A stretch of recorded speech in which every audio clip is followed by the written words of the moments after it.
अस्सलामु अलैकुम वरहमतुल्लाहि वबरकातुहू।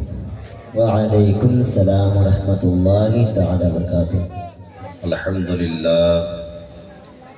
अल्हम्दुलिल्लाहिल्लज़ी अब्दल अफ़लाक वल अर्दीन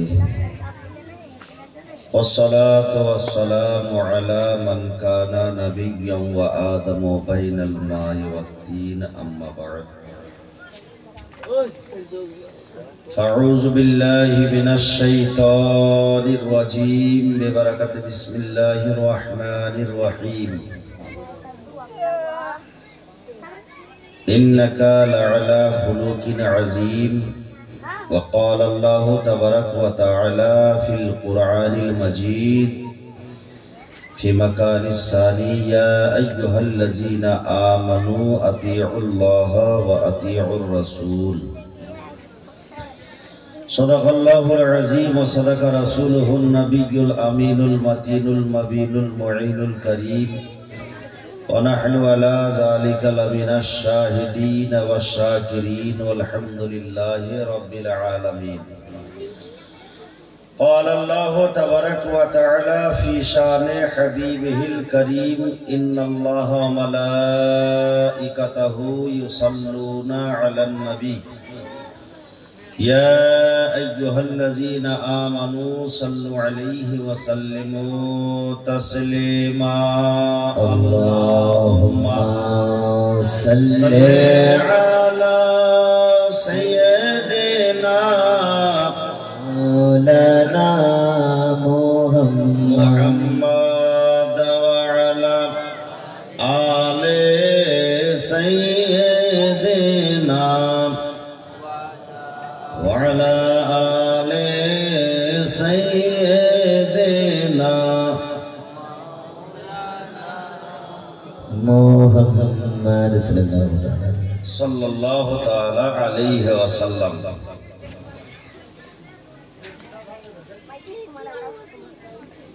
समस्त प्रशंसा और गुणगान और गुणकीर्तन एक महान रब्बुल आलमीनेर दरबारे निवेदित जिनि एक व द्वितीय जिनि वहदाहु ला शरीका ला जिनि अव्यय अक्षय निरंजन निराकार जिनि कोन शब्देर द्वारा 18,000 मखलुकातके सृष्टि करेছেন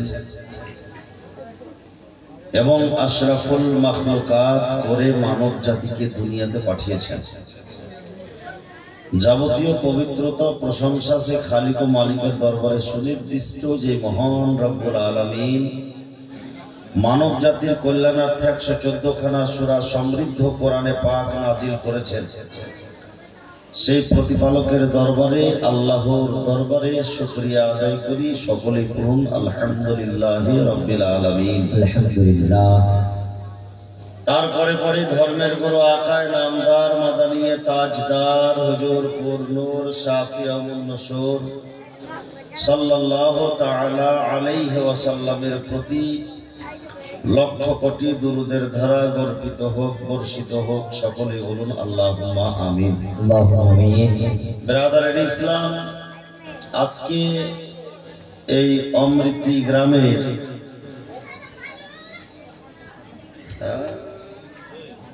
মমিন পাড়া অমৃতি মমিন পাড়ায় যে উরসে খাজা মুঈনুদ্দিন চিশতি আলাইহি রহমত রিজওয়ান উপলক্ষে 2 রাত্রির জলসা, আজকে তার শেষ রাত্রি। গত রাত্রিতে আপনারা দীর্ঘক্ষণ ধরে আলোচনা কোরআন হাদিসের শ্রবণ করেছিলেন। আজকেও আবার একত্রিত হয়েছেন, এক জায়গাতে এসে বসেছেন কোরআন ও হাদিসের আলোচনা শ্রবণ করার জন্য। আর এই মাহফিলে যারা এসেছে তারা সৌভাগ্যবান। कवि बोलें जहाँ जिक्र हबीब होता है वहाँ खुद खुदा भी करीब होता है। सुभान अल्लाह। जहाँ जिक्र हबीब होता है वहाँ खुद खुदा भी करीब होता है और उस महफिल में बैठने वाला इंसान खुश नसीब होता है। सुभान अल्लाह। क्या खुश नसीब? কেন ভাগ্যবান? মিশকাত শরীফের মধ্যে একখানা হাদিসে পাক, যে হাদিসখানা মুত্তাফাক আলাই, মানে বুখারী মুসলিমের হাদিস। রাসূল পাক সাল্লাল্লাহু আলাইহি ওয়াসাল্লাম বলেন, যখন সন্ধ্যা ঘনিয়ে আসে তো আসমানের রহমতি ফারিস্তারা দুনিয়াতে আসে, আর এই পৃথিবীতে জমিনের উপরে আসার পরে তারা বিচরণ করে, ঘুরে প্রতিটা এলাকায়, প্রতিটা গ্রামে, প্রতিটা গঞ্জে। সেই ফারিস্তারা ঘোরাফেরা করার পরে দেখে যে জায়গাতে আল্লাহ এবং আল্লাহর রাসূলের কথা আলোচনা হয়, কোরআন হাদিসের কথা আলোচনা হয়, দ্বীনে ইসলামের শিক্ষার কথা আলোচনা হয়, সেই জায়গাতে এসে ফারিস্তারা রহমতি পাখা দিয়ে, নূরি পাখা দিয়ে সেই মাহফিল খানাকে ঢেকে নেয়, ঘিরে নেয়। জোরে বলুন সুবহানাল্লাহ। তার মানে এখন এই মাহফিলে যতজন মানুষ বসে আছেন, ফারিস্তাদের পাখায় ঢাকা আছেন, আর রহমতের বৃষ্টিতে স্নান করছেন। মানে সকলের উপরে আল্লাহ পাকের রহমত বর্ষণ হচ্ছে। এই মাহফিলে যে জায়গাতে আল্লাহর রহমত বর্ষণ হচ্ছে, মরণের তো কোনো গ্যারান্টি নাই। কালকে শুনেছেন, যদি এহেন অবস্থায় কারোর মরণ হয় তো আল্লাহর রহমতের উপরে মরণটা হবে। জোরে বলুন সুবহানাল্লাহ। এটা অবশ্যই ভাগ্যের বিষয়। দ্বিতীয় নম্বর কথা, যে শুধু ফারিস্তারা এসে ঘিরে আছে তা নয়, অনেকেই এই জায়গাতে আছেন যারা মনের মধ্যে আশা আকাঙ্ক্ষা নিয়ে এসেছেন। আমি নিজের আত্মীয় স্বজনের জন্য দোয়া করব, কেউ বাপের নামে দোয়া করবে, কেউ মায়ের নামে দোয়া করবে। স্টেজে ওঠার আগে আমার আপনাদের গ্রামের মোড়ল, আমার close friend and brother Ejajul সাহেব, যার ডাক নাম হাবলু, উনি বললেন যে আব্দুল কুদ্দুস নামক একটা লোকের জন্য দোয়া করতে হবে। কালকে ইন্তেকাল হয়েছে না ভাই? বললাম ইনশাআল্লাহ করব, মনে থাকলে। এই কথাখানায় একটা কথা মনে আসলো যে জানা প্রয়োজন, এই মাহফিলটা কত গুরুত্বপূর্ণ। অনেক সময় এই মাহফিলকে অনেক মানুষ অবহেলা করে, মাহফিলে আসে না, বাড়িতেই বসে থাকে। কিন্তু এই মাহফিলটা কত গুরুত্বপূর্ণ, মহত্বপূর্ণ, কত মর্যাদাপূর্ণ, কত সুন্দর মাহফিল, একটা জান্নাতের বাগান। যে আমার রাসূল পাক সাল্লাল্লাহু আলাইহি ওয়াসাল্লাম বলেন যে সেই ফারিস্তারা যখন সেই মাহফিল খানাকে ঘিরে থাকে, শেষের সময় মানুষ একটা মনের আশা আকাঙ্ক্ষা নিয়ে এসেছে দোয়া করব বলে। কারোর ভাই মারা গেছে, কারোর বোন মারা গেছে, কারোর বাবা, কারোর মা, কারোর দাদা, কারোর দিদা, কারোর আত্মীয় স্বজন, যে যাকে উদ্দেশ্য করে দোয়া করবে সেই দোয়াটা কবুল হবে কিনা। বুখারী মুসলিমের হাদিস মিশকাতুল মাসাবি শরীফের মধ্যে এসেছে যে রাসূল পাক সাল্লাল্লাহু আলাইহি সাল্লাম বলেন, ফারিস্তারা আমরা যখন দোয়া চাইবো তো ফারিস্তারাও দোয়া চাইবে আমাদের সঙ্গে। এবার ফারিস্তারা দোয়া করার পরে যখন আকাশে উঠে যাবে, আল্লাহ পাক তাদেরকে জিজ্ঞাসা করবে, আমার ফারিস্তারা কোথায় যাওয়া হয়েছে? আল্লাহ জানে না? জানে না? জানে। জানার পরেও প্রশ্ন করবে কেন? কারণটা কি? একটি কথা আর বলেছিলাম যে আল্লাহ উম্মতে মুহাম্মাদীকে এতটা বেশি ভালোবাসে, এত বেশি ভালোবাসে যে ভালোবাসার পরিচয়টা এই হাদিসে পাক দ্বারাও বোঝা যায়। যে আমাদের মতো নগণ্য মানুষ, গুনাহগার মানুষ যেই জায়গাতে বসে আল্লাহ আল্লাহ রসুলের জিক্র আজকার শ্রবণ করছি, কোরআন ও হাদিসের কথা শ্রবণ করছি, রাসূলে পাকের মুহাব্বতে ঝুমে ঝুমে দুরূদ পড়ছি, সেই বান্দাদের প্রশংসা নূরি মাখলুক, নূরি ফারিস্তা, সেই ফারিস্তার নূরি জবান দিয়ে আমাদের প্রশংসা আল্লাহ শুনবে। তাই সেই ফারিস্তাদেরকে প্রশ্ন করছেন, জিজ্ঞাসা করছেন, ও আমার ফারিস্তারা কোথায় যাওয়া হয়েছিল? বলে রব্বুল আলামিন আমরা জমিনের বুকে গিয়েছিলাম, আর জমিনে যাওয়ার পরে অমৃতি এলাকার মুমিন টোলায় দেখলাম, মুমিন পাড়ায় দেখলাম যে বেশ কিছু মানুষ এক জায়গায় একত্রিত হয়েছে, আর রাসূলের মেম্বার সাজিয়েছে, নবীজির স্টেজ সাজিয়েছে, রাসূলের প্রতি তারা দুরূদের ধারা প্রবাহিত করছে, তারা আল্লাহ এবং আল্লাহর রাসূলের কথা আলোচনা করছে এবং কোরআন হাদিসের কথা আলোচনা করছিল, শরীয়তের মাসলা মাসাইল আলোচনা করছিল, দ্বীনে ইসলামের শিক্ষা অর্জন করছিল। রব্বুল আলামিন আমরা সেই জায়গাকে নিজের এই নূরি পাখা দিয়ে ঢেকে রেখেছিলাম, আর সেইখান থেকে আমরা আসলাম। জোরে বলুন সুবহানাল্লাহ। সুবহানাল্লাহ।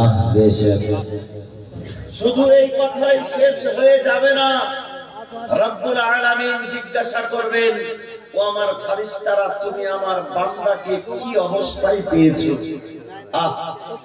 আল্লাহ পাক সবই জানেন, সবই দেখতে পাচ্ছেন, অথচ এই গোলামানে মুহাম্মদ নবীজির গোলামদের কথা ফারিস্তাদের মুখ দিয়ে শোনার জন্য আল্লাহ পাক আবারও জিজ্ঞাসা করবেন, ও আমার ফারিস্তারা বলো আমার বান্দাদেরকে তুমি কি অবস্থায় পেয়েছো, কি অবস্থায় দেখে এসেছো?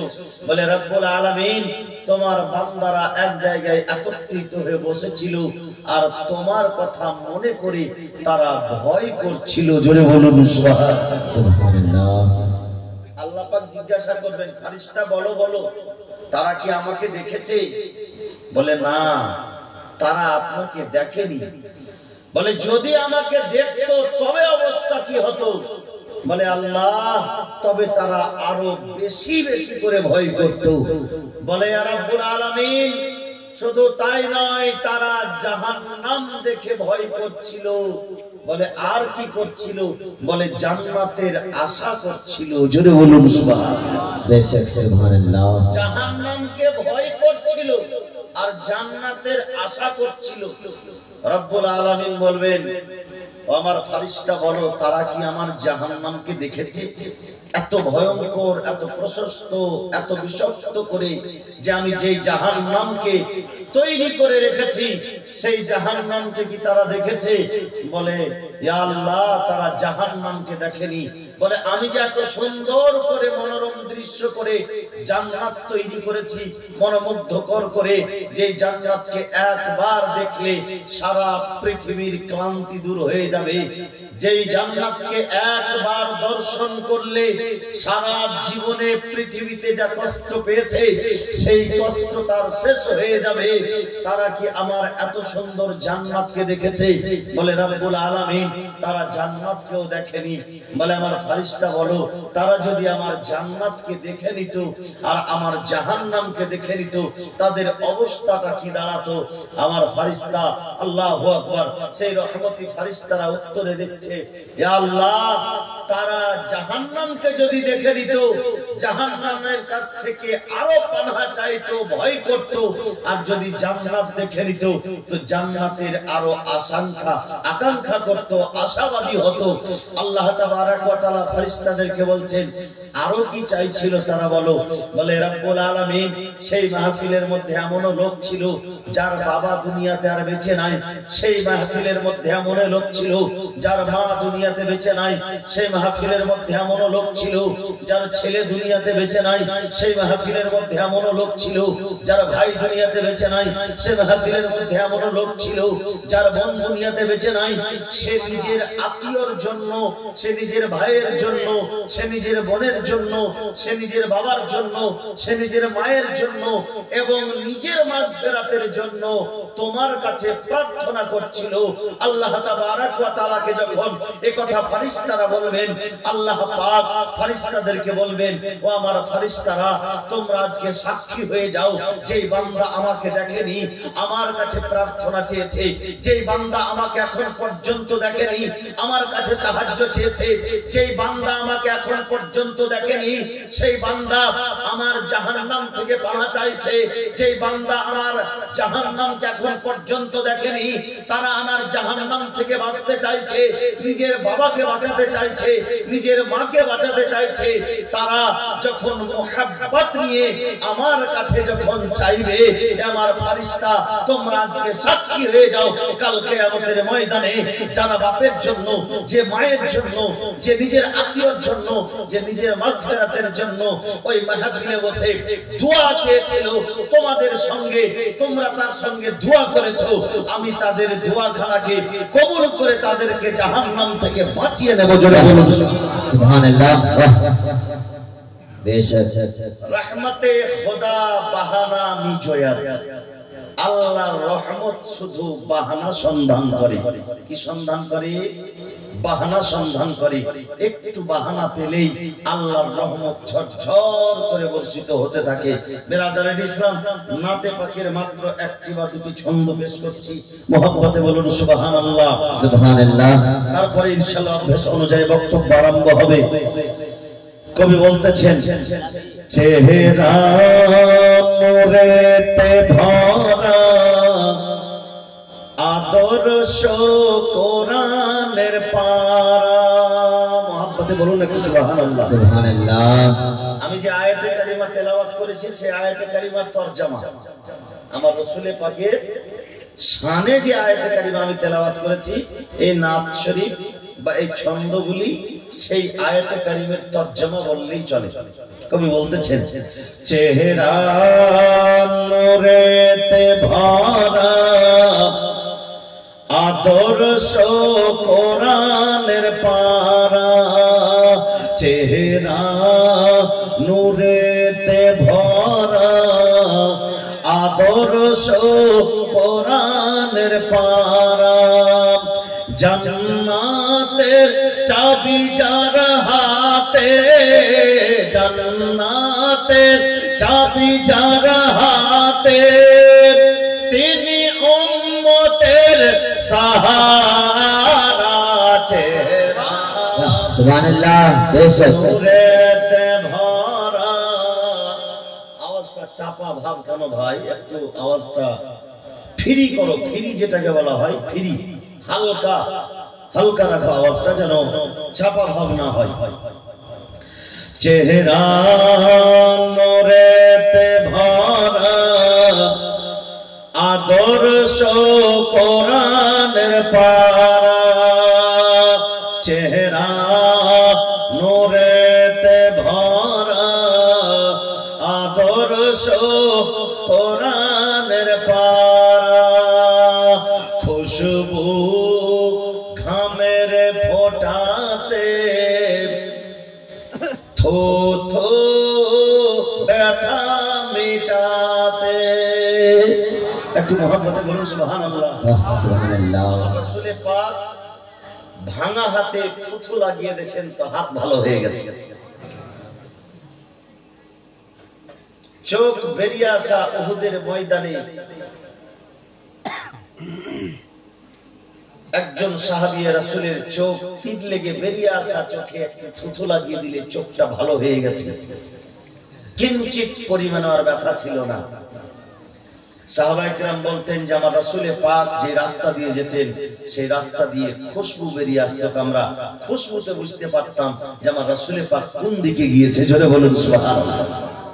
আর এখন আবার দুনিয়াতে এমনও কিছু বক্তা আছে বাপ, যারা বলে যে নবীর মুখ দিয়ে দুর্গন্ধ বের হতো। জোরে বলেন নাউজুবিল্লাহ। নাউজুবিল্লাহ। এরা কেমন মুসলমান বলে? যেই রাসূল পাকের এত মিষ্টি ভাষা ছিল, এত মধুর কথা ছিল, যে রাসূল পাকের পাসিনা মোবারক থেকে মুশকে আম্বারের খুশবু বেরিয়ে আসতো, সেই রসুলে পাক, যে রসুলে পাক নিজের মুখ দ্বারা কোরআন বয়ান করতেন, আর সেই মুখ দিয়ে আমার নবীজির গন্ধ বের হবে, এটা ভাবা যায়? যে রসুলে পাকে ফজালাত যাকে বলা হয়, আমরা নিজের ভাষায় যাকে পায়খানা পেচ্ছাপ বলি, সেই ফজালাত থেকে কখনো গন্ধ বের হয়নি। জোরে বলুন সুবহানাল্লাহ। সুবহানাল্লাহ। বেশক এগুলো কিতাবে আছে, শুধু মুখের কথা নয়, কিতাবে আছে। আর দুনিয়াতে এমনও মুসলমান আছে, সে আবার স্কলার, ট্যালেন্টেড, বক্তা, নামি দামি, আর সে স্টেজে ভাষণ দেখে বলছে যে নবীর মুখ দিয়ে দুর্গন্ধ বের হতো, নাউজুবিল্লাহি মিন যালিক। যে রাসূলে পাকের পাসিনা মোবারক কত সেন্টেড ছিল, কবি বলতেছেন, খুশবু ঘামের ফোটাতে থো থো ব্যথা মিটাতে, খুশবু ঘামের ফোটাতে থো থো ব্যথা মিটাতে, যে নবী আঙ্গুলের, যে নবীর আঙ্গুলের ভরে পানি রে ধারা, চেরা নূরেতে ভরা আদর্শ কোরআনের পারা, চেহারা নূরেতে ভরা আদর্শ কোরআনের পারা, জান্নাতের চাবি যার হাতে, তিনি উম্মতের সাহারা, চেহারা নূরেতে ভরা আদর্শ কোরআনের পারা। ব্রাদার ইসলাম, মুআজ্জাজ মুহতারাম সামাইয়ে ইকরাম, আমি আয়াতে কারিমা, আয়াতে শরীফা তেলাওয়াত করেছি। আল্লাহ পাক ইরশাদ করেন, ইন্নাকা লাআলা খুলুকিন আযীম। এ আমার প্রিয়তম হাবিব, তোমার চরিত্র, তোমার ব্যবহার উত্তম ব্যবহার। রাসূল পাক সাল্লাল্লাহু আলাইহি সাল্লামের ব্যবহার উত্তম ব্যবহার। কেমন উত্তম? আমার নবীজির ব্যবহারের মতো পৃথিবীতে কারোর ব্যবহার হয়নি। আমার নবীজির মতো পৃথিবীতে দুনিয়াতে কোন লোক তার আগেও আসেনি, পরেও আসবে না, কিয়ামত পর্যন্ত আসার সম্ভাবনা নেই, অসম্ভব। আমার রাসূল পাক সাল্লাল্লাহু আলাইহি ওয়াসাল্লাম যেমন খোদা এক, আল্লাহ আমার নবীকে তেমন এক বানিয়েছে, নবীর জোড়া পৃথিবীতে কাউকে বানায়নি। জোরে বলুন সুবহানাল্লাহ। সুবহানাল্লাহ। নবীর মতো কাউকে পৃথিবীতে বানায়নি। বলবেন যে হয়তো শুধু আমরাই কথা বলি, তা নয়। হযরত হাসান বিন সাবিত সাহাবী রাসূল, তিনি বলতেছেন, ওয়া আহসানু মিনকা লাম তারা কাত্তু আইনি ওয়া আজমালু মিনকা লাম তালিদিন নিসা, খলিকতা মুবাররাআম মিন কুল্লি আইবিন কাআন্নাকা কাদ খলিকতা কামা তাশাউ। জোরে বলেন সুবহানাল্লাহ। হযরত হাসান বিন সাবিত বলতেছেন যে ওয়া আহসানু মিনকা লাম তারা কাত্তু আইনি, এখন পর্যন্ত আমার চোখ আপনার মতো সুন্দর দেখেনি, আপনার মতো ভালো দেখেনি। এখন পর্যন্ত আমার সেই চোখ আপনার মতো কোন পুরুষ দেখেনি। আর দেখবে কি করে? কোন মা আপনার মতো সন্তান জন্ম দিতেই পারেনি। জোরে বলুন সুবহানাল্লাহ। কোন মা সন্তান জন্ম দিতে পারেনি। নবীর মতো পৃথিবীতে কেউ আসেনি, কিয়ামত পর্যন্ত কেউ আসবে না। পৃথিবীর মধ্যে যত বড় আল্লামা হোক, যত বড় ডক্টর হোক, মাস্টার হোক, প্রফেসর হোক, ইঞ্জিনিয়ার হোক, অফিসার হোক, নবীর মতো দুনিয়াতে কেউ আসেনি, কেউ আসতেও পারবে না। বলে সাহাবিয়ে রাসূলদের আকীদা ছিল যে আমার নবীর মতো পৃথিবীতে কেউ আসেনি, নবীর মতো দুনিয়াতে কোনো মা সন্তান জন্ম দিতে পারেনি। বেরাদারের ইসলাম, এ কথা শুধু সেই সময়ের জন্ম নাই, আদম থেকে নিয়ে এখন পর্যন্ত, আর এখন থেকে নিয়ে কাল কিয়ামত পর্যন্ত নবীর মতো দুনিয়াতে কেউ আসেনি আর কেউ আসবেও না। বেরাদারের ইসলাম, এই কথা এক প্রকারের চ্যালেঞ্জ সারা বিশ্বের মানুষকে। হযরতে হাসান বিন সাবিত শায়েরুর রাসূল, নবীজির খাদিম, নবীজির গোলাম, নবীজির সাহাবী, শায়েরুর রাসূল, নবীর কবি, যিনি নবীর ছন্দে নবীর প্রশংসায় গাথা ছন্দ লিখতেন, কবিতা আবৃত্তি করতেন, সেই হযরতে হাসান বিন সাবিত বলেন, ইয়া রাসূলুল্লাহ, আপনার মতো কোন মা সন্তান জন্ম দিতে পারেনি। যদি কেউ প্রশ্ন করে হযরতে হাসান বিন সাবিতকে, বলে হাসান বিন সাবিত, আপনি মদিনা দেখেছেন, মক্কা দেখেছেন, আপনি তো ভারত দেখেননি, আপনি তো পাকিস্তান দেখেননি, আপনি তো তুর্কিস্তান দেখেননি, আপনি তো আফগানিস্তান দেখেননি, আপনি তো ইংল্যান্ড দেখেননি, আপনি তো জাপান দেখেননি, আপনি তো ভুটান দেখেননি, আপনি তো বাংলাদেশ দেখেননি। এই হাসান বিন সাবিত, আপনি সারা পৃথিবীর মানুষকে কি করে চ্যালেঞ্জ করলেন যে নবীর মতো কোন মা সন্তান জন্ম দিতে পারে না?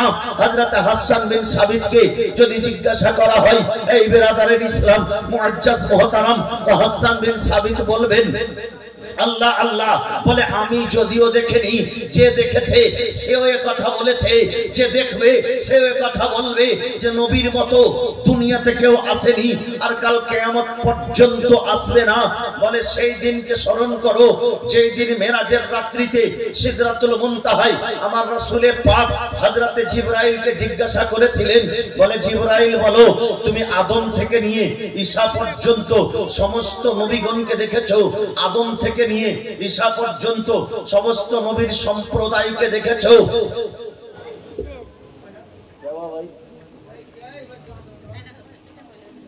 কি হয়েছে, কোনো অসুবিধা?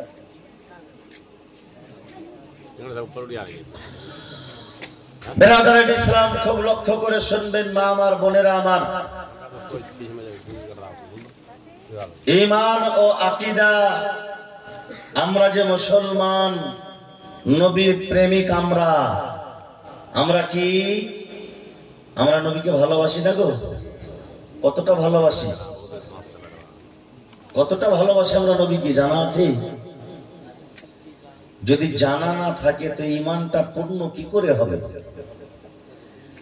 বুখারী শরীফের হাদিস, প্রথম খণ্ড 6 নম্বর পৃষ্ঠা, আমার নবীজি বলেন, লা ইউমিনু হাত্তা আকুনা আহাব্বা ইলাইহি মিন ওয়ালিদিহি ওয়া ওয়ালাদিহি ওয়ান নাসি আজমাইন। জোরে বলুন সুবহানাল্লাহ।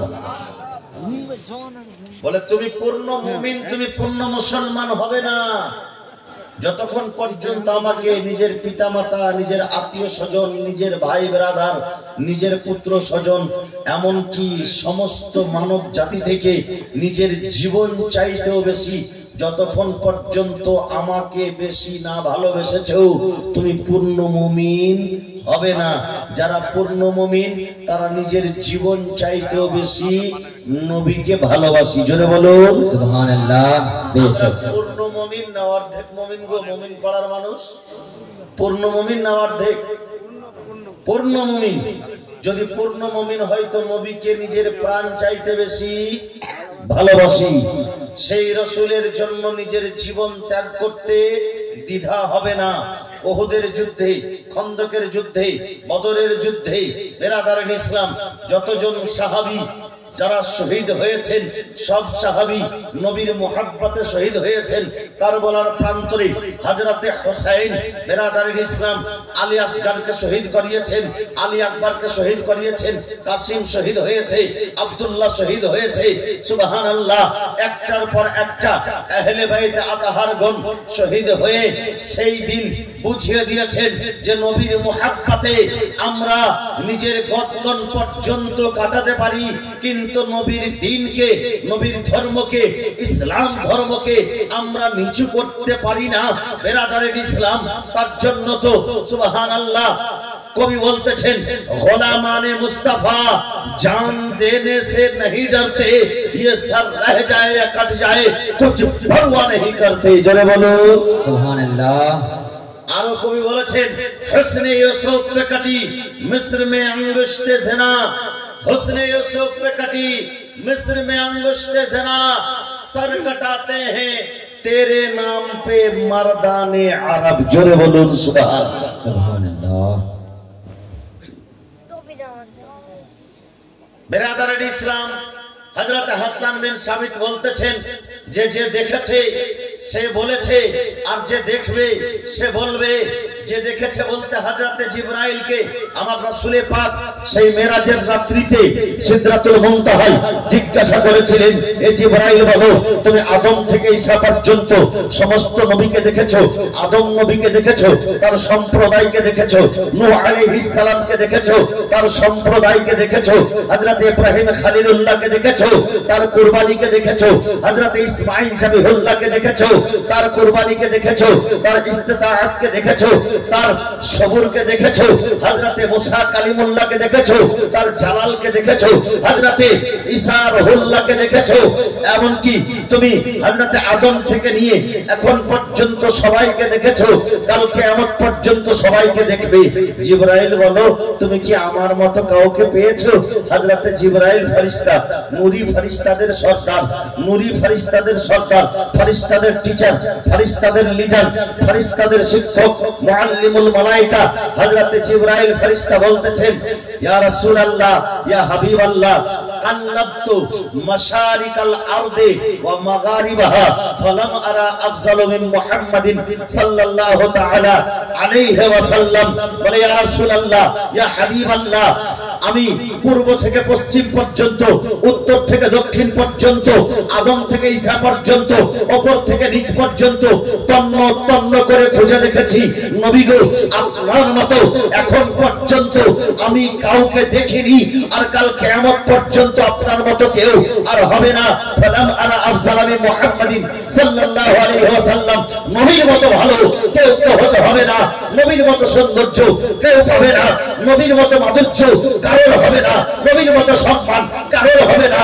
নবীর মতো তাজিম কারোর হবে না এই বিরাদরের ইসলাম আলা হযরত আজিমুল বরকত আলাইহি রহমাতুল ইসলাম বরেলির মাটি থেকে তখন বলতে আছেন यही बोले सिदरा वाले जमाने जहां के थाले सभी मैंने छान डाले तेरे पाया का ना पाया तुझे एक ने एक बनाया तुझे एक ने एक बनाया तुझे हमद है खुदाया तुझे हमद है खुदा सुभानअल्लाह। नारे तकबीर नारे तकबीर नारे रिसालत नारे रिसालत मसलके आला हजरत मसलके आला हजरत ख्वाजा का हिंदुस्तान नारे तकबीर नारे रिसालत। बिरादर इस्लाम मुअज्जज मोहतरम বলে সেই নবীর মতো কেউ হয়নি আর হবে না সেই রাসূল পাক সাল্লাল্লাহু আলাইহি সাল্লামের উম্মত আমরা যে নবীর মতো আর কেউ নাই আর সেই নবীরই বংশধরের একজন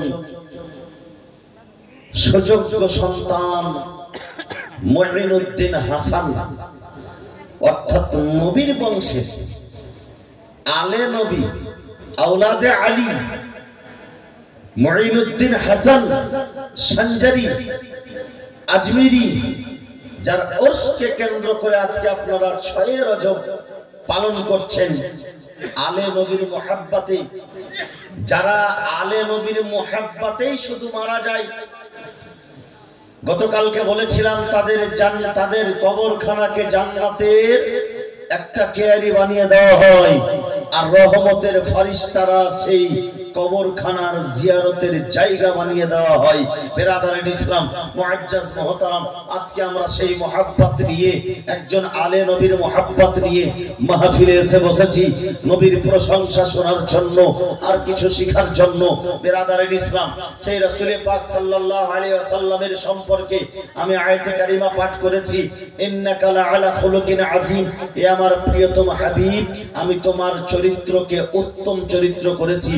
আমি তোমার ব্যবহারকে উত্তম ব্যবহার করেছি, আমি তোমার সম্মানকে উত্তম সম্মান উত্তম মর্যাদা দিয়েছি। এই বেরাদারের ইসলাম, রাসূল পাক সাল্লাল্লাহু আলাইহি সাল্লামের ব্যবহার উত্তম ব্যবহার। কেমন উত্তম ব্যবহার একটু আমরাও জানবো। আমাদের জানা আছে আমার নবীজি কেমন ব্যবহার করতেন মানুষের সামনে, মানুষের সঙ্গে, বাচ্চাদের সঙ্গে। সুবহানাল্লাহি ওয়া বিহামদিহি।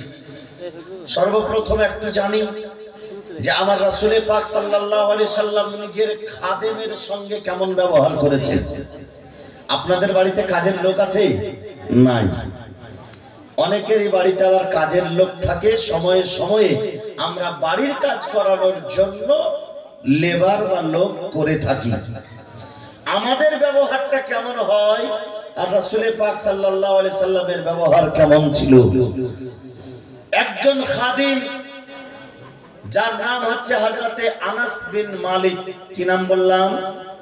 হযরতে আনাস বিন মালিক রাদিয়াল্লাহু তাআলা আনহু। হযরতে আনাস বলেন যে আমি একদিন দুই দিন নয় 10 বছর যাবত আমি রাসূল পাকের খিদমত করেছি। 10 বছর যাবত আমি রাসূল পাকের খিদমত করেছি। বেরাদারের ইসলাম, সেই রাসূল পাকের খিদমত 10 বছর যাবত যে করেছি, 10 বছরের মধ্যে আমি রাসূল পাকের যে খিদমত করতাম কোন দিন রাসূলের পাকের মুখ দ্বারাই উফ শব্দটি শুনতে পাইনি। জোরে বলুন সুবহানাল্লাহ। সুবহানাল্লাহ। আমরা বলি না কাজ করো তো ও এটা কি করেছো, ও এটা কি হয়েছে, বলি কিনা বাবা? এই উফ শব্দটিও কোনদিন হযরতে আনাস শুনতে পাইনি। হযরতে আনাসকে চায়ের বাজার খুব গরম আছে মনে হচ্ছে নাকি গো? ঠান্ডার দিন তো বেশি করে খালি চা খিলাচ্ছে নাকি? এত বেশি চা না, এবার চা খিলিয়ে দাও তারপর আর চা চলবে না। এত বেশি চা কিসের? এই চা খাবে না খালি কথা শুনবে। একবার দুরূদে পাক পড়েন, আল্লাহুম্মা সাল্লি আলা সাইয়্যিদিনা মাওলানা মুহাম্মদ ওয়া আলা আলিহি সাইয়্যিদিনা ওয়া আলা আলিহি সাইয়্যিদিনা মাওলানা মুহাম্মদ সাল্লাল্লাহু তাআলা আলাইহি ওয়াসাল্লাম।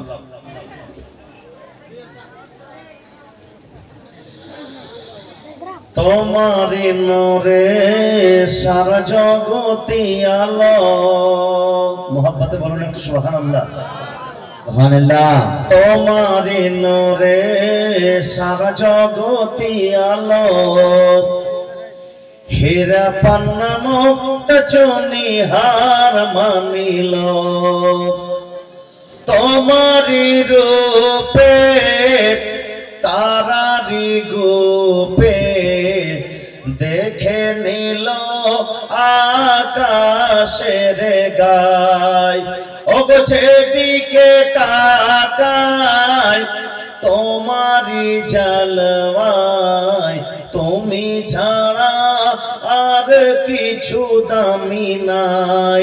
তোমার পরশ পেয়ে তারা পথ পেল, হীরা পান্না মুক্তা চুনি হার মানিল। মোহাব্বতে বলুন সুবহানাল্লাহ। তোমারি নূরে সারা জগতি আলো, রইত না ব্যথা শুনিলে কথা, তোমার মিষ্টি জবানে। আমার রাসূল পাকের কথা একবার শুনলে অন্তরের অন্তরস্থল পর্যন্ত জুড়িয়ে যেত। কবি বলতেছেন, রইত না ব্যথা শুনিলে কথা, তোমার মিষ্টি জবানে। আর বেদিন বেমান আনিল ঈমান, লুটে পড়ে তোমার চরণে, ধন সম্পদ ছেড়ে কোরআনে অটল হলো, হীরা পান্না মুক্ত চুনি হার মানিল, তোমার নূরে সারা জগতি আলো,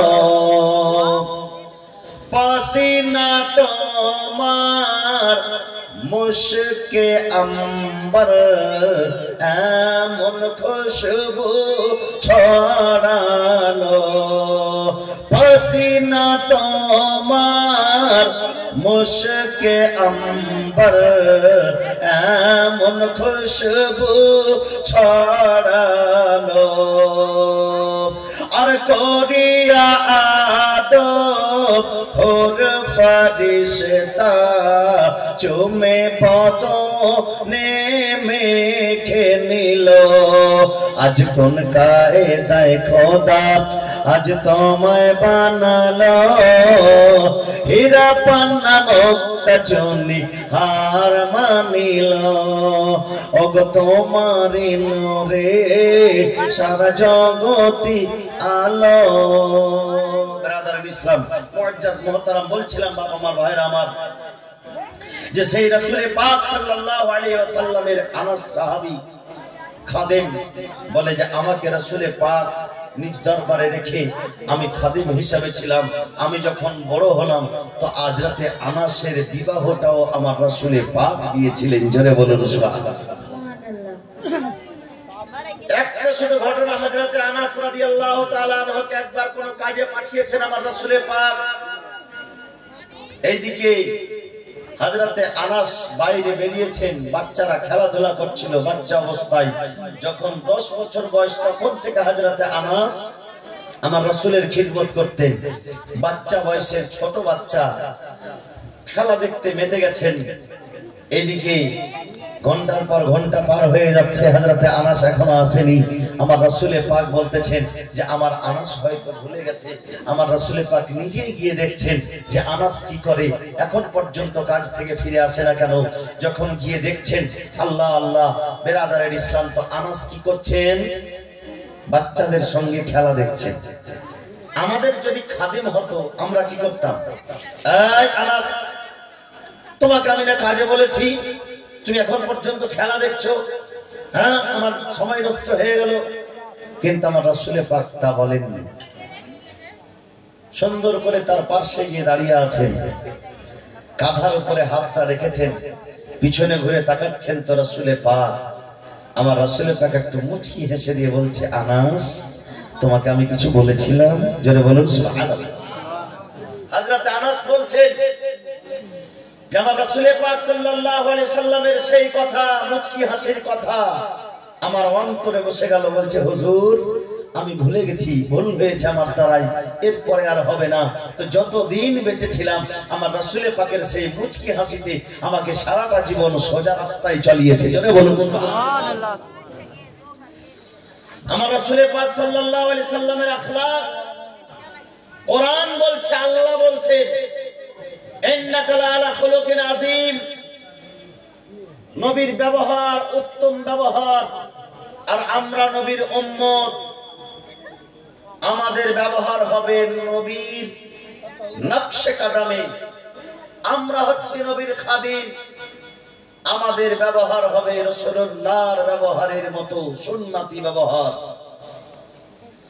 রাসূল পাক সাল্লাল্লাহু আলাইহি সাল্লামের ব্যবহার সুবহানাল্লাহি ওয়া বিহামদিহি সুবহানাল্লাহিল আযীম। একজন ইহুদির বাচ্চা, ইহুদির ছেলে আমার রাসূল পাক সাল্লাল্লাহু আলাইহি সাল্লামকে খুব ভালোবাসতো। সেই ইহুদির বাচ্চাটা, ইহুদির ছেলেটা, কার ছেলে? ইহুদি, মুসলমানের কি ছিল না, ইহুদির ছেলে অসুস্থ হয়েছে। আমার নবীজিকে খবর দেওয়া হয়েছে যে আপনার গোলাম আপনাকে খুব ভালোবাসে, যদিও সে আমার ছেলে, তার শেষ ইচ্ছা আপনাকে দেখবে। আমার নবীজি তাকে দেখা দেওয়ার জন্য সাহাবীদেরকে সঙ্গে নিয়ে গেছেন। জোরে বলুন সুবহানাল্লাহ। সুবহানাল্লাহ বেশক সাহাবী রাসূলদেরকে সঙ্গে নিয়ে অসুস্থ ব্যক্তি কাকে দেখতে যাচ্ছে? ইহুদির একজন ছেলেকে। একটু বুকে হাত রেখে বলবেন, আমাদের বাড়ির পড়োশের লোক যদি অসুস্থ হয় তোর মরা পর্যন্ত দেখতে যাওয়ার ভাগ্য লবে না আমাদের। ও মরবে যখন খবর পাবো তারপরে দেখতে যাব। হয় না বাপ এরকম? কিন্তু জানেন হযরত আলী কাররামাল্লাহু ওয়াজহুল কারীম দ্বারা বর্ণিত, কোন ব্যক্তি বাড়িতে ওযু করে যদি তার কোন মুসলমান অসুস্থ ভাইকে দেখতে যায় ওযু করে, যেমন আমরা নামাজ পড়তে যাই ওযু করে, ঠিক তেমন ভাবে যদি ওযু করে দেখতে যায়, সকালবেলা যদি যায় তো সে সকালবেলা সেই ব্যক্তিকে দেখে আসবে, আর সন্ধ্যা পর্যন্ত ৭০,০০০ ফেরেশতা তার জন্য মাগফিরাতের দোয়া করবে। যে ব্যক্তিটি ওযু করে একজন অসুস্থ মুসলমান ভাইকে দেখতে যাবে, জোরে বলুন সুবহানাল্লাহ বেশক। কার জন্য গো? অসুস্থ লোকের জন্য নয়, যে ব্যক্তিটি দেখতে গিয়েছে, তাকে দেখা করতে গিয়েছে তার সঙ্গে। আমাদের মধ্যে এই ব্যবহারটুকু কিন্তু নাই, হারিয়ে গেছে। কোন রকম ভাবে নিজের আত্মীয় স্বজন যদি অসুস্থ হয় খবর দিয়ে পাঠায়, তারপরে আবার ব্যস্ত আছি, বিজি আছি, এই করতে করতে করতে করতে আর মরার আগের দিন যে দেখে আসে। হয় না বাপ এরকম? আর বাড়ির পড়োশি একটা বাড়ি ছাড়া আরেকটা বাড়িতে যদি 15 দিন 20 দিন 1 মাস ধরে লোক অসুস্থ পড়ে থাকে, তবুও হয়তো দেখতে যাওয়ার সৌভাগ্য হয় না। কিন্তু আমার রাসূল পাক বলতেছেন যে এক মুসলমানের উপরে অন্য মুসলমানের এটাও হক রয়েছে, সে যেন অসুস্থ ভাইকে দেখতে যাবে। আমার রাসূল পাক সেই ব্যক্তিকে, সেই ইহুদির ছেলেকে দেখতে গিয়েছেন। আল্লাহু আকবার। আমার রাসূল পাক যাওয়ার পরে তাকে বলতেছেন, ও বাবু তুমি কেমন আছো, তোমার শরীর কেমন আছে? যখন তার সবকিছু জিজ্ঞাসা করে নেওয়ার পরে আমার রাসূল পাক তাকে বলতেছেন যে তুমি ইসলাম ধর্ম কবুল করে নাও। বলে হুজুর আমি যদি ইসলাম কবুল করে নি, আমি তো এখনো নামাজ পড়িনি, আমি তো এখনো রোজা করিনি, আমি তো এখনো হজ করিনি, আমি তো এখনো যাকাত প্রদান করিনি, আমি তো এখন ইসলামের কোনো আইন মেনে চলিনি। যদি আমি এখন ইসলাম কবুল করে নি আর আমার ইন্তেকাল হয়ে যায় তো আমার অবস্থা কি হবে? আগে আমি এটা শুনতে চাই। বলে তুমি যদি ইসলাম কবুল করে নাও তো তোমার জামিনদার আমি হয়ে যাব। জোরে বলুন সুবহানাল্লাহ। সুবহানাল্লাহ বেশক বেশক। তোমার জান্নাতের জামানত আমার কাছে হয়ে যাবে। সেই ব্যক্তিটি, সেই বাচ্চাটা সঙ্গে সঙ্গে ইসলাম ধর্ম কবুল করে নিয়েছিলেন। ইসলাম ধর্ম কবুল করার পরে তার ইন্তেকাল হলো। কিতাবের মধ্যে পাওয়া যায় সেই বাচ্চাকে যখন কবরস্থানে দফন করার জন্য নিয়ে যাওয়া হয়েছিল তো ফেরেশতারা কবরে জান্নাতি পোশাক, জান্নাতি বিছানা নিয়ে আগে থেকে এসে উপস্থিত ছিল, যা আমার রাসূল পাক দেখেছেন। জোরে বলুন সুবহানাল্লাহ বেশক। খুব সংক্ষিপ্ত আকারে একটু একটু করে নিয়ে যাচ্ছি বাবা মা। আজকে রাসূল পাক সাল্লাল্লাহু আলাইহি সাল্লামের চরিত্র, ব্যবহার কেমন ব্যবহার ছিল। পৃথিবীর বুকে যদি কোনো মানুষের ব্যবহার জানতে চান, তার বাড়িতে যান, তার গাড়িতে যান, তার চাকর বাকরকে জিজ্ঞাসা করেন, তার বাড়ির যে খাদিম তাকে জিজ্ঞাসা করেন সাহেবের ব্যবহার কেমন, তার বাড়ির যে অর্ধাঙ্গিনী স্ত্রী তাকে জিজ্ঞাসা করেন স্বামীর ব্যবহার কেমন। বেরাদারের ইসলাম, হযরত আম্মা আয়েশা সিদ্দিকা রাদিয়াল্লাহু তাআলা আনহাকে জিজ্ঞাসা করা হচ্ছে, এ মা আয়েশা বলো আমার নবীজির ব্যবহার কেমন? তো আম্মা আয়েশা বলছেন, যাও আর যাওয়ার পরে বাড়িতে গিয়ে কোরআনের তেলাওয়াত করো। জোরে বলুন সুবহানাল্লাহ। সুবহানাল্লাহ। খুব কথাটাকে লক্ষ্য করে বুঝবেন বাপ। বলে যাও বাড়িতে গিয়ে কোরআনের তেলাওয়াত করো। আবারও আম্মা আয়েশাকে জিজ্ঞাসা করা হচ্ছে, আম্মা আয়েশা একটু বলুন না রাসূল পাকের ব্যবহার কেমন? আম্মা আয়েশা বলতেছেন, কানা খুলুকুল কোরআন, নবীর ব্যবহারটা সম্পূর্ণই কোরআন। জোরে বলুন সুবহানাল্লাহ। কোরআন থিওরিক্যাল, আর রাসূলের পাকের ব্যবহার হচ্ছে প্র্যাকটিক্যাল। কোরআনে যা লেখা আছে সম্পূর্ণরূপে যদি কেউ ব্যবহার করে দেখিয়েছে, তার উপরে আমল করে দেখিয়েছে, সেটা অন্য কেউ নয়, রাসূল পাকের জাত, আমারও আপনার নবী তথা সারা কুল কায়নাতের নবী। জোরে বলুন সুবহানাল্লাহ। নারে তাকবীর, নারে তাকবীর, নারে রিসালাত, নারে রিসালাত। বিরাদরান ইসলাম, মুআজ্জাজ মুহতারাম সামাইন ইকরাম, আমার রাসূল পাক স্ত্রীদের সঙ্গে কেমন ব্যবহার করতেন, যে আম্মা আয়েশা রাদিয়াল্লাহু তাআলা আনহা, এ আমার মায়েরা শোনো, স্ত্রীদের সঙ্গে কেমন ব্যবহার করতেন আমার রাসূল পাক। আম্মা আয়েশা বলেন যে কোনদিন যখন আমি মাংস খেতাম, তো সেই মাংসতে আমি যেই জায়গাতে কামড় দিতাম, আমার রাসূল পাক আমার হাত থেকে সেই টুকরোটা নিয়ে সেই জায়গাতেই কামড় দিতেন। জোরে বলুন সুবহানাল্লাহ। বলে আমি যখন জল পান করতাম, যেই জায়গাতে মুখ লাগিয়ে আমি জল পান করতাম, সেই জায়গাতে মুখ লাগিয়ে আমার রাসূল পাকও জল পান করতেন। দুই জগতের বাদশা আমার নবী বিরাদরান ইসলাম সারা বিশ্বব্যাপীকে দেখিয়েছেন যে স্ত্রীর সঙ্গে কেমন ব্যবহার করতে হয়। বিরাদরান ইসলাম সাহাবিয়া রাসূলদের সঙ্গে সুবহানাল্লাহ খাদিমের সঙ্গে ব্যবহার শুনলেন, আল্লাহ আল্লাহ। কিন্তু এবার শুনুন যে আমার রাসূল পাক সাল্লাল্লাহু আলাইহি ওয়াসাল্লাম যারা শত্রু, যে মুসলমান নয়, যে কয়েদি হয়েছে, যুদ্ধের ময়দান থেকে যারা কয়েদি করে নিয়ে আসতেন, তাদের সঙ্গে আমার নবীর ব্যবহার কেমন ছিল।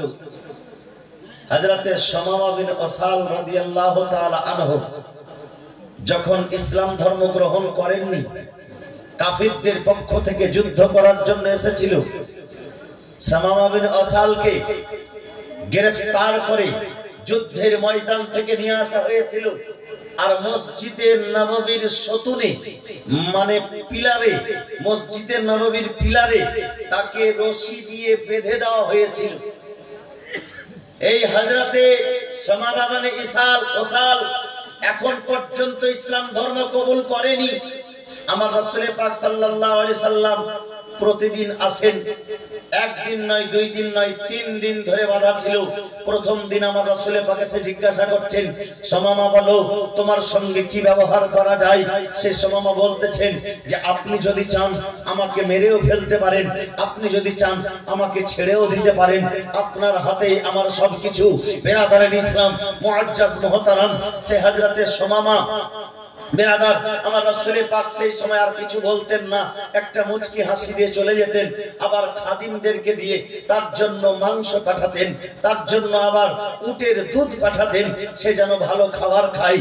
আল্লাহ আল্লাহ, বাড়িতে যেমন জামাইয়ের সম্মান হয়, তেমন একটা কয়েদিকে ধরে নিয়ে এসেছে, তো সেই রকম সম্মান করছে। একদিন, দুই দিন নয়, 3 দিন চলে যাওয়ার পরে বিরাদরান ইসলাম হযরতে সুমামার কথা আমার রাসূল পাক বলতেছেন, সুমামা, অর্থাৎ সুমামাকে ছেড়ে দাও। আল্লাহু আকবার। সুমামাকে ছেড়ে দেওয়ার কথা বলতেছেন, এটা আমার আপনার কথা নয়, বুখারী শরীফের কথা রয়েছে। বিরাদার হযরতে সাহাবায়ে কেরাম বলছেন, ইয়া রাসূলুল্লাহ, ইয়া হাবিবাল্লাহ, সে তো মুসলমান হয়নি, তাকে কিসের জন্য ছেড়ে দেওয়া হবে? তাকে তো কয়েদি করে নিয়ে আসা হয়েছে, সে তো ইসলামের শত্রু, ইসলামের সঙ্গে যুদ্ধ করার জন্য এসেছিল। আমার রাসূল পাক বলতেছেন যে আমি ছেড়ে দিতে বলছি, ছেড়ে দাও, যেটা আমি জানি সেটা তোমরা জানো না। আল্লাহু আকবার।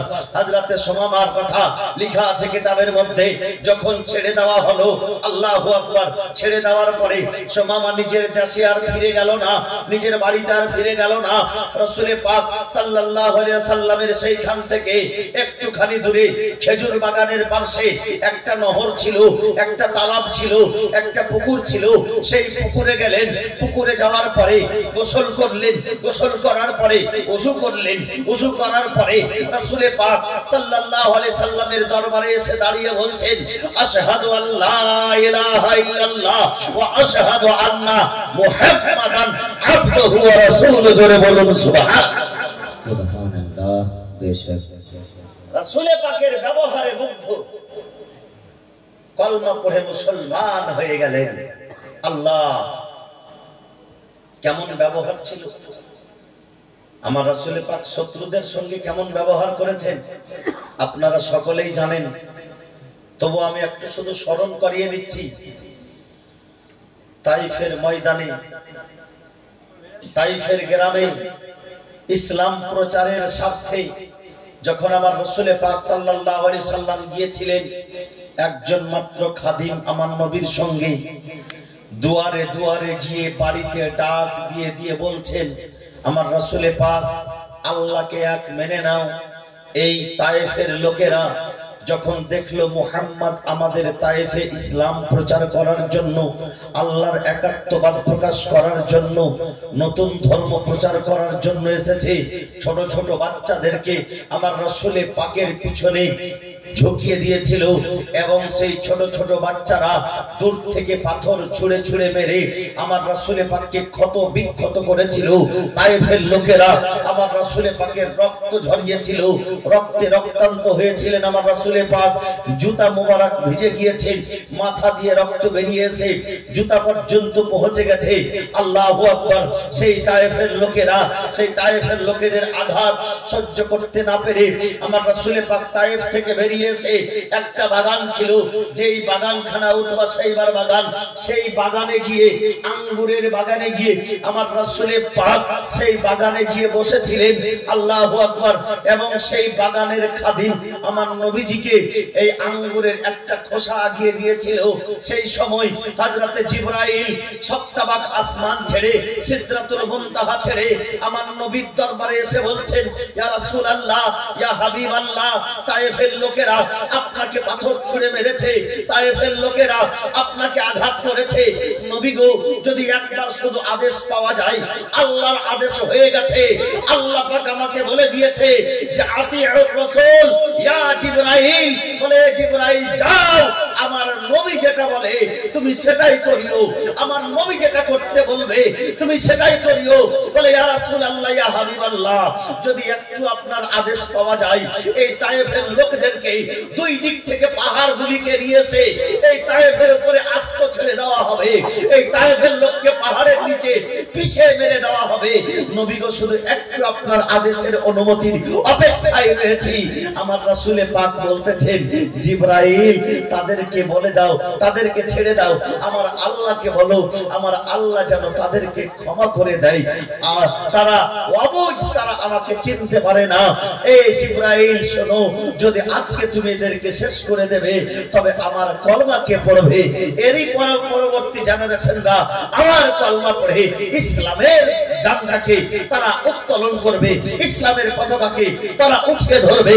বিরাদারান ইসলাম, সুবহানাল্লাহ।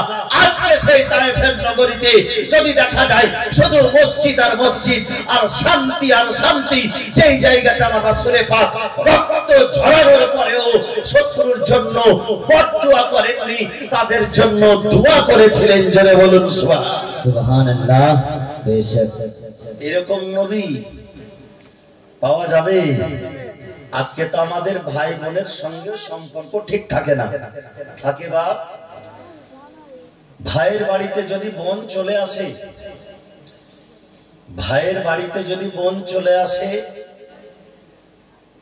তো ভাইয়ের মাথা খারাপ। মাথা খারাপটা তো ভাইয়ের হয় না, মানে প্রথম মাথা খারাপ হেড কমান্ডারের, আর যখন ওর মাথা খারাপ তখন এরও মাথা খারাপ।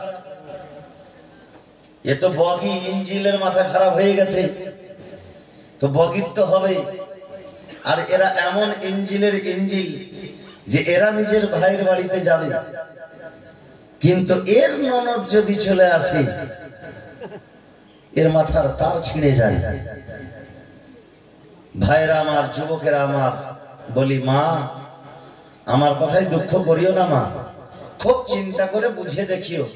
এখনকার বর্তমান যুগ এটা, নিজের শাশুড়িকে দেখতে পারে না আর নিজের ভাবিকে গিয়ে বলে যে আমার মাকে দেখিও, আমার মাটা খুব সোজা। তোমার মাকেও দেখবে? এই পরামর্শ কাজ করবে? করবে না। তুমি তোমার শাশুড়িকে দেখো, তুমি দেখবা তোমার মা আরামে আছে। জোরে বলুন সুবহানাল্লাহ। কুলির ধারটা কুলিতেই সোজ হবে রে মা, কুলির ধারটা কুলিতেই সোজ হবে। ভাই বোনের সঙ্গে সম্পর্ক জন্মের সম্পর্ক, একটা মেয়ে হিসাবে বোনের চাইতে দরদি ভাইয়ের জন্য আর কেউ হয় না পৃথিবীতে। একটা বোন যতটুকু কলিজার ভিতর থেকে একটা ভাইকে ভালোবাসে,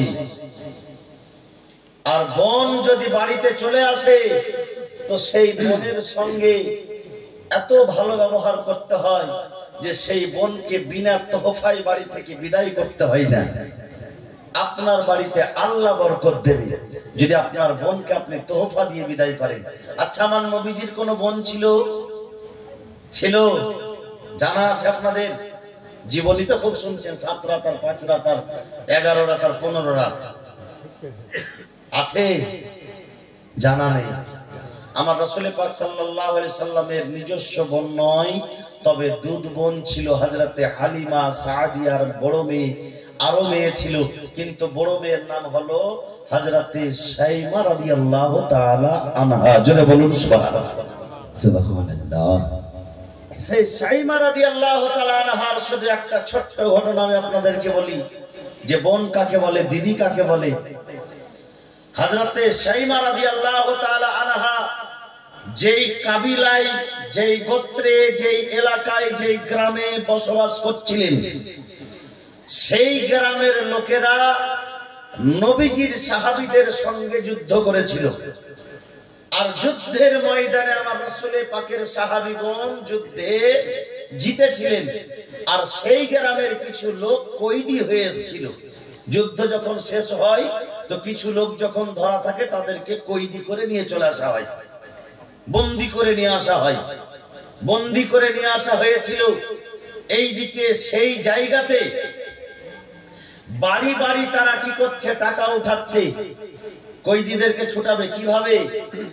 ওই জানের ফিদিয়া দিতে হবে, হয় তাদেরকে মুসলমান হতে হবে, না তো জানের ফিদিয়া দিতে হবে, ফিদিয়া দিয়ে ছুটাতে হবে।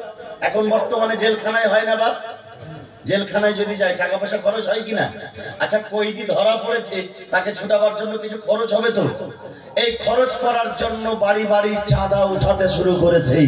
যেই দিন শাইমা রাদিয়াল্লাহু তাআলা আনহার বাড়িতে গিয়েছে চাঁদা উঠানোর জন্য, তো বলে চাঁদা উঠাচ্ছে। বলে কেন? বলে আমাদের কিছু লোক ধরা পড়েছে, তাদেরকে ছুটাতে হবে। আর তাদেরই মধ্যে দুজন গল্প করছে, কথা বলছে। আর এই গল্প কথার মাধ্যমেই কিন্তু আমার রাসূল পাক সাল্লাল্লাহু আলাইহি সাল্লামের নাম মুহাম্মদ বলে উচ্চারণ করে ফেলেছে। হযরতে শাইমা রাদিয়াল্লাহু তাআলা আনহা যখন ছোট ছিল, হযরতে আমার রাসূল পাক সেই সময় আমার রাসূল পাককে কোলে নিয়েছিলেন হযরতে শাইমা। হযরতে শাইমা আমার রাসূল পাককে নিয়ে ঘুরতে গিয়েছিলেন। হযরতে শাইমা রাদিয়াল্লাহু তাআলা আনহা হচ্ছেন বড় দিদি, বেরাদারের ইসলাম, দুধ বোন যাকে বলা হয়, হযরতে হালিমা সাদিয়ার মেয়ে। বলে সেই জায়গাতে মক্কাতুল মুকাররমার সেই হযরতে হালিমা সাদিয়ার বাড়ির কাছে অন্য অন্য মেয়েরা নিজের নিজের ভাইকে নিয়ে আসতো সেই জায়গাতে। সেই সময় হযরতে শাইমা বাড়ি থেকে আমার রাসূল পাককে নিয়ে যেতেন আর বলতেন, এ দেখো আমার ভাইয়ের মতো পৃথিবীতে কারোর ভাই নাই। জোরে বলুন সুবহানাল্লাহ। আমার রাসূল পাককে নিয়ে যেতেন হযরতে শাইমা। আর এই যখনই কথা শুনেছেন, যতদিন থেকে বিবাহ হয়েছে আর দেখা নেই। এদিকে তো আমার রাসূল পাক ইসলাম ধর্ম নিয়ে প্রচার নিয়ে ব্যস্ত, তার মধ্যে আবার যুদ্ধ জিহাদ, কিন্তু দেখা নেই। মুহাব্বত আছে ভাইয়ের জন্য। যেমনই নাম শোনা তো সেই হযরতে শাইমা বলছেন, কেন টাকা উঠাচ্ছ? বলে আমাদের কয়েদি মুহাম্মদে আরবির কাছে ধরা পড়ে আছে, তাদেরকে ছুটানোর জন্য টাকা উঠানো হচ্ছে। বলে তোমরা গ্রামে টাকা উঠানো বন্ধ করে দাও, শুধু আমাকে তার কাছে নিয়ে চলো। জোরে বলুন সুবহানাল্লাহ। শুধু আমাকে নিয়ে চলো। আল্লাহু আকবার। বলে তুমি গিয়ে কি করবে? বলে আমি যে যাব, আমাকে শুধু একবার নিয়ে চলো, কারণ যে সে আমার ভাই হয়, আমি তার দিদি হলাম। জোরে বলুন সুবহানাল্লাহ। যেমন এই কথা বলা। বলে তুমি কি কথা সত্য বলছো? বলে হ্যাঁ আমি সত্য বলছি, শুধু আমাকে একবার নিয়ে চলো, একটা টাকাও লাগবে না। বেরাদারের ইসলাম, আমার রাসূল পাকের দরবারে যখন এই গ্রাম থেকে লোক গিয়েছে, হযরতে শাইমা গিয়েছেন, তো আমার রাসূল পাকের অবস্থা কি সেই অবস্থা আছে?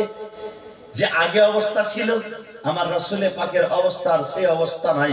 যখন হালিমার বাড়িতে ছিল তখন অবস্থা আলাদা ছিল, যখন মক্কাতে তায়েফে যখন ইসলাম প্রচার করতে গিয়েছিলেন তখন অবস্থা আলাদা ছিল। আর এখন মদিনার জীবন চালু হয়ে গেছে। মদিনার জীবনে হিজরতের পরে আমার রাসূলের পাক হচ্ছেন শাহেনশাহ, আমার রাসূলের পাক হচ্ছেন বাদশাহ। আর যেই বাদশার দরবারে নাঙ্গা তরবারি নিয়ে দাঁড়িয়ে আছেন সাহাবীয়ে রাসূল, কোন মানুষ আমার রাসূলের দরবার পর্যন্ত যেতে পারবে না, কোন ব্যক্তি আমার রাসূলের কাছ পর্যন্ত যেতে পারবে না। যদি কেউ যাওয়ার চেষ্টা করে, গুস্তাখি করে, তার ঘাড়ের উপরে আর মাথা থাকবে না। সাহাবায়ে কেরাম তরবারি নিয়ে দাঁড়িয়ে আছেন, আল্লাহু আকবার। সেই তরবারি নিয়ে যখন দাঁড়িয়ে আছেন, এদিকে হযরতে শাইমা রাদিয়াল্লাহু তাআলা আনহা যখন সেইখানে গিয়েছে, যাওয়ার পরে একেবারে সোজা যাচ্ছেন রাসূলের পাকের হুজরা মোবারকের দিকে, সঙ্গে সঙ্গে তরবারি দিয়ে তাকে আটক করা হলো। ওই মহিলা, তুমি দাঁড়িয়ে যাও, তুমি কি জানো না এখানে আরামগাহে রাসূল রয়েছে? এই জায়গাটি এমনই জায়গা যেখানে আমাদের আকা ও মাওলা, আমাদের মুনিব ও মালিক, আমাদের সে আকা হযরত মুহাম্মদুর রাসূলুল্লাহর আরামের জায়গা। সেই জায়গাতে কেউ যেতে পারে না। সেই জায়গাতে যাওয়ার জন্য যতক্ষণ পর্যন্ত রাসূলুল্লাহর অনুমতি না পাওয়া হয়েছে কেউ যেতে পারবে না, বরং তোমাকেও যেতে দেওয়া হবে না। সে হযরতে শাইমা রাদিয়াল্লাহু তাআলা আনহা বলেন যে যাও, আর যে তোমরা তোমার মুহাম্মদকে বলো যে আপনার বোন আপনার বাড়িতে এসেছে। জোরে বলুন সুবহানাল্লাহ। যেমন কথা শোনা, রাসূলের পাকের বোন, সাহাবায়ে কেরামের মাথা নিচু হয়ে গেছে, তরবারি নিচে হয়ে গেছে। নবীজির বোন যেমনই বলা, এখন পর্যন্ত পরিচয় পাইনি, ভালো করে চিনতে পারেনি, অথচ তরবারি নিচে করে নাও, আমাদের আকা ও মাওলার বোন এসেছে। আল্লাহু আকবার।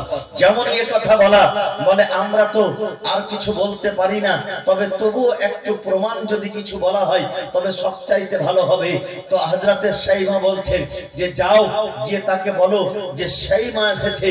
আর শাইমা, যার এই ঘাড়ের উপরে আপনার দাঁত কেটে নেওয়ার এখন পর্যন্ত দাগ রয়েছে, এর কারণ হলো হযরতে শাইমা তখন সেই সময় আমার রাসূলের পাককে কোলে নিয়ে থাকতেন। আর সেই সময় যখন কুফরি কালাম বা কুফরি জুমলা বলতেন বা দেবদেবীর প্রশংসা করতেন, তেমনি এই জায়গাতে একবার কামড় দিয়েছিলেন আমার রাসূলের পাক। সেই সময় বাচ্চা অবস্থায় যে হ্যাঁ শাইমা, আল্লাহ ছাড়া কারোর প্রশংসা করা যাবে না। জোরে বলুন সুবহানাল্লাহ। এই দাগটা এখনো আছে। শুধু এটুকুন কথা গিয়ে বলো, যেমন এই কথা আমার রাসূলের পাককে গিয়ে বলা, আমার রাসূলের পাক সাল্লাল্লাহু আলাইহি সাল্লাম চট করে উঠে গেলেন। আর চট করে উঠে গিয়ে আমার নবীজি নিজেই বাইরে বেরিয়ে আসছেন স্বাগত জানাবার জন্য। সঙ্গে সঙ্গে আসার পরে হযরতে শাইমা রাদিয়াল্লাহু তাআলা আনহার কাছে আসলেন। দেখছেন যে আমার বোন, আমার দিদি সেই শাইমা এসেছে। আল্লাহু আকবার। আমার রাসূলের পাক এই দেখেন বোন দিদির সম্মান কি করে করতে হয়। আমার রাসূলের পাক দেখিয়ে দিয়েছেন যে বোন দিদিকে আদর কিভাবে করতে হয়।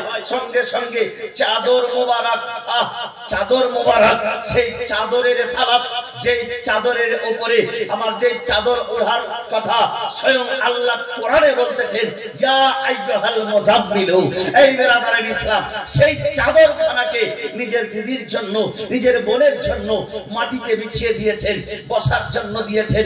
কিন্তু হযরতে শাইমা রাদিয়াল্লাহু তাআলা আনহা সঙ্গে সঙ্গে আমার রাসূলের পাকের হাত মোবারক ধরে নিয়েছে। ধরে নেওয়ার পরে বলছে আল্লাহু আকবার। বাড়ির ভিতরে একটুখানি দূরে যাওয়ার পরে বলছে চলো একটু পার্সোনাল কথা আছে। পার্সোনাল নিয়ে যাওয়ার পরে হযরতে শাইমা রাদিয়াল্লাহু তাআলা আনহা আমার রাসূলের পাকের দরবারে নিজের কাপড়ের আঁচলখানা এই রকম ভাবে বেরাদারের ইসলাম বিছিয়ে দিয়েছে। আর বলতেছে, এ মুহাম্মদ, আজকে আমি তোমার কাছে এসেছি, আমার মান সম্মান রক্ষা করতে হবে। আমার গ্রামের লোককে আমি বলেছি যে আমি হচ্ছি মুহাম্মাদের বোন, আর সে আমার গ্রামের কিছু কয়েদি এই জায়গাতে তোমার কাছে বন্দী আছে। আমি তাদেরকে ভরসা দিয়েছি যে আমি যদি চলে যাই তো কয়েদি কয়েদি ছুড়ে ছেড়ে দিবে, কয়েদিকে ছেড়ে দেওয়া হবে। আমি তাদের কাছে বলে এসেছি আমার সম্মান রক্ষার জন্য আজকে সেই কয়েদিদেরকে তোমাকে রিহা করতে হবে। হযরতে বেরাদার ইসলাম হযরতে শাইমার কথা শুনে আমার রাসূল পাক সাল্লাল্লাহু আলাইহি সাল্লাম বলছেন যে চলো এখানে কথা বলতে হবে না, সব মানুষের সামনে কথা বলা হবে, সবাই যাতে করে জানতে পারে। বেরাদার ইসলাম আমার রাসূল পাক সমস্ত সাহাবায়ে কেরামের সামনে আসার পরে বলছে ও আমার সাহাবীগণ শোনো, আমার বোন এসেছে, আমার দিদি এসেছে, তার কথা হলো এটা যে এই আজকের যে কয়েদি যারা রয়েছে তাদেরকে যেন রিহা করে দেওয়া হয়। তো আজকে আমি ডিসিশন নিয়েছি যে আমার বোন আজকে বলতেছেন যে দিদি আপনি যে এই জায়গাতে এসেছেন, বোন তুমি যে এই জায়গাতে এসেছো, আজকে যদি এই জায়গাতে না আসে কোন গোলামের মারফতে কোন খাদেমের মারফতে যদি আমাকে শুধু বলে পাঠিয়ে দিতে তোমাকে কষ্ট করতে হতো না, তোমার শুধু একটা অর্ডারের প্রয়োজন ছিল, আমি যতগুলি কয়েদি ছিল আমি সবাইকে ছেড়ে দিতাম। জোরে বলুন সুবহানাল্লাহ। বেশক আসারও দরকার হতো না, যত কয়েদি ছিল আমি সবাইকে ছেড়ে দিতাম। শুধু তাই নয় বেরাদার ইসলাম আমার রাসূল পাক বলতেছেন যে এখন আর দেরি করা যাবে না, যেই জায়গাতে আমার বোন চলে এসেছে আর কয়েদিদেরকে ছাড়ার কথা বলেছে, ও আমার সাহাবী তোমরা একেবারে দেরি করিও না, সঙ্গে সঙ্গে তাদেরকে ছেড়ে দাও। ছেড়ে দেওয়া হলো। সাহাবায়ে কেরামকে বলছেন ও আমার সাহাবী শোনো, তোমাদের সঙ্গে আমি কোনো কাজের পরামর্শ করি, কিন্তু আজকে এমনই পরামর্শ এমনই সিচুয়েশন এসেছে, এমনই পরিস্থিতি হয়েছে যে আজকে তোমাদের কোনো পরামর্শ আজকে আমি করিনি, আমি নিজেই একাই ডিসিশন নিয়েছি সেই কয়েদিদেরকে ছেড়ে দিতে হবে।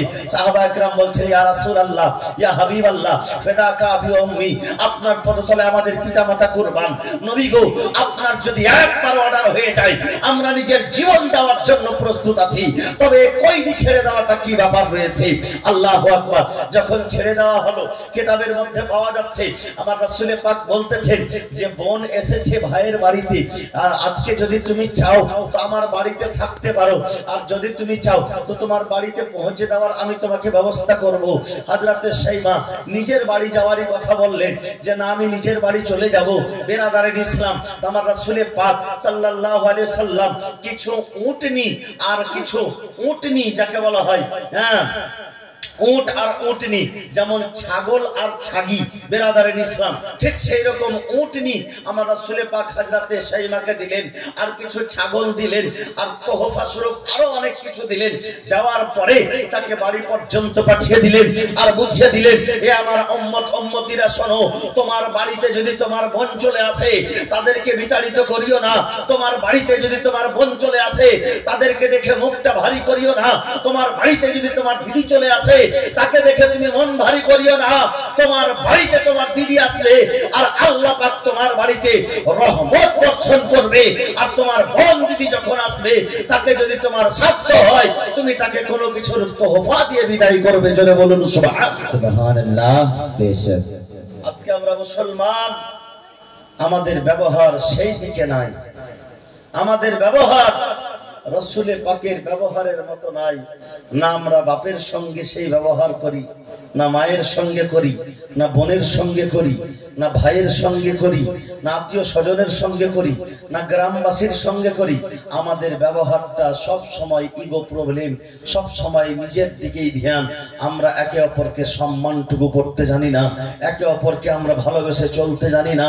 এই বেরাদারের ইসলাম মুআজ্জাজ মুহতারাম সামাইনে کرام আমার রাসূল পাক সাল্লাল্লাহু তাআলা আলাইহি ওয়াসাল্লাম সুবহানাল্লাহ দেখিয়ে দিয়েছেন, বুঝিয়ে দিয়েছেন কি করে চলতে হবে, কি করে কথা বলতে হবে, কি করে মানুষের সঙ্গে উঠা বসা করতে হবে, কেমন ব্যবহার নিয়ে চলতে হবে। আজকে উম্মতে মুহাম্মাদি বেরাদারের ইসলাম আমরা হচ্ছে সর্বসেরা উম্মত। সমস্ত নবীর চাইতে আমার নবী যেমন উত্তম, সমস্ত উম্মতি চাইতে আমার নবীজির উম্মতরা হচ্ছে উত্তম। কাল কিয়ামতের ময়দানে এই উত্তম উম্মতকে নিয়ে আমার রাসূল পাক সাল্লাল্লাহু আলাইহি সাল্লাম গর্ব করবেন, গর্বিত হবেন। তো বেরাদারের ইসলাম আমাদের ব্যবহারটা ঠিক কেমন হওয়া উচিত একটু চিন্তা ভাবনা করুন। যে আমার রাসূল পাক একটা দুধ বোনের জন্য যদি এতটা সম্মান করে, কিন্তু আজকে আমরা সেটুকুনো সম্মান করতে পারি না। এখন যদি ভাই একটু বড় লোক হয়ে যায়, ভাই যদি চাকরিজীবী হয়ে যায়, ভাই যদি আজকে অফিসার হয়ে যায়, আর বোনের বাড়ি যাওয়ার পরে বোন গরিব, যেই বাড়িতে বসতে দেবে সেই বাড়িতে বসলে আবার রুমালটা বের করে সুন্দর করে আগে ঝাড়বে। দিদির বাড়ি গেলে, বোনের বাড়ি গেলে রুমাল দিয়ে চাদর ঝাড়ার প্রয়োজন নাই, যদি একটা চটে বসতে দেয় সেখানে বসে যাও, বোনের মনটা বড় হবে। এই অহংকারটা শেষ করে দাও, ইগোটা শেষ করে দাও তোমার ভিতর থেকে। তোমার ব্যবহার যেমন সুন্দর হবে, ভিতরের ব্যবহারটা যেমন সুন্দর হবে, উপরের চেহারাটা তেমনই সুন্দর লাগবে। মানুষের সুন্দর মানুষের চেহারা থেকে নয়, মানুষের ব্যবহার থেকে হয়। বেরাদারের ইসলাম, আর ইসলাম একটার পর একটা আমাদেরকে সেই ব্যবহার শিখিয়েছে। আমার আল্লাহ পাক বলতেছেন আমার রাসূল পাকের সম্পর্কে, ইন্নাকা লাআলা খুলুকিন আযীম, হে আমার প্রিয়তম হাবিব, তোমার ব্যবহার, তোমার চরিত্র আমি উত্তম চরিত্র করেছি। বেরাদারের ইসলাম, সমস্ত কিছু চাইতে আমার রাসূলের চরিত্রকে আল্লাহ তাবারক ওয়া তাআলা উত্তম করে এই দুনিয়ার বুকে পাঠিয়েছেন। বেরাদারের ইসলাম, তাই তো সাহাবায়ে কেরাম নিজের জীবন দিয়ে দিয়েছেন আমার রাসূল পাক সাল্লাল্লাহু আলাইহি সাল্লামের মুহাব্বতে উফ পর্যন্ত করেননি। বেরাদারের ইসলাম, একবার দুরূদে পাক পড়ুন, আল্লাহুম্মা সাল্লি আলা মাওলানা মুহাম্মদ ওয়া আলা আলে সাইয়্যিদিনা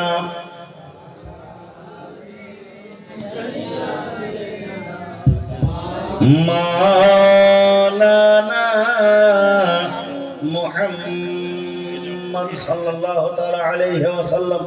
বেরাদারের ইসলাম, মুআজ্জাজ মুহতারাম সামাইন ইকরাম, বুখারী শরীফের সারা বুখারী শরীফের মধ্যে লেখা আছে বাবা মার, সুবহানাল্লাহ, সেই বুখারী শরীফ হযরতে আম্মার বিন ইয়াসার রাদিয়াল্লাহু তাআলা আনহু, কি নাম বললাম?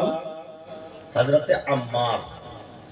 আজকে আমরা ইসলাম ধর্মকে পেয়েছি, তো ইসলাম ধর্মের নাম আমরা মর্যাদা বুঝি না, আমরা মর্যাদা করছি।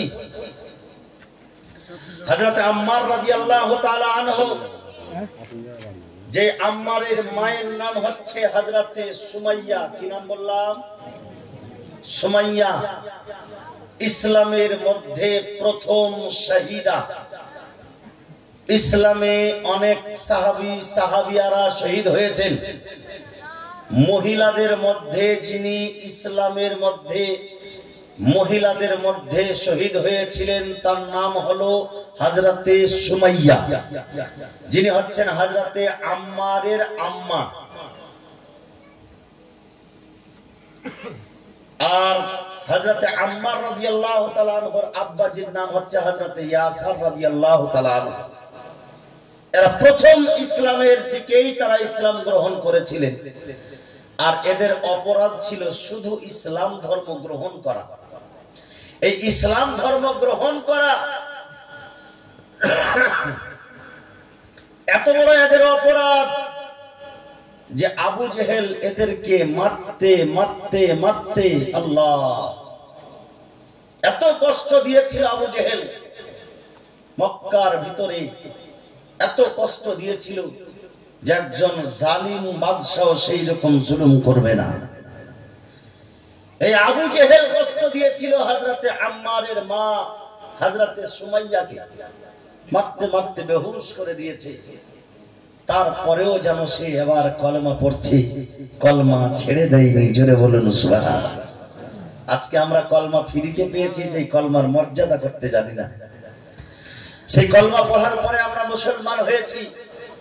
এ আমার মায়েরা, আমার বোনেরা, হযরতে সুমাইয়া প্রথম শাহিদা। তাকে তার পেটে ছোরা ভরে তাকে শহীদ করা হয়েছিল। আর আবু জেহেল এত দুষ্ট, এত শয়তান যে এই আবু জেহেল সবচাইতে বড় জালিম, বড় অন্যায়কারী, বড় জুলুমকারী মক্কার মধ্যে, যে আমার রাসূলে পাকের উপরে ও জুলুম করতে ছাড়েনি।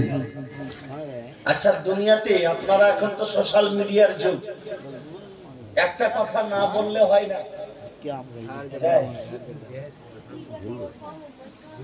একটা কথা না বললেও হয় না বাপ, দুনিয়াতে এমনও মানুষ বেরিয়েছে আজকে 1450 বছর পর, প্রথম আমিও শুনেছি, আপনারাও হয়তো শুনেছেন যে আবু জেহেলকেও কেউ মুসলমান বলছে। জোরে বলেন নাউজুবিল্লাহ। আবু জেহেলকে কি বলছে?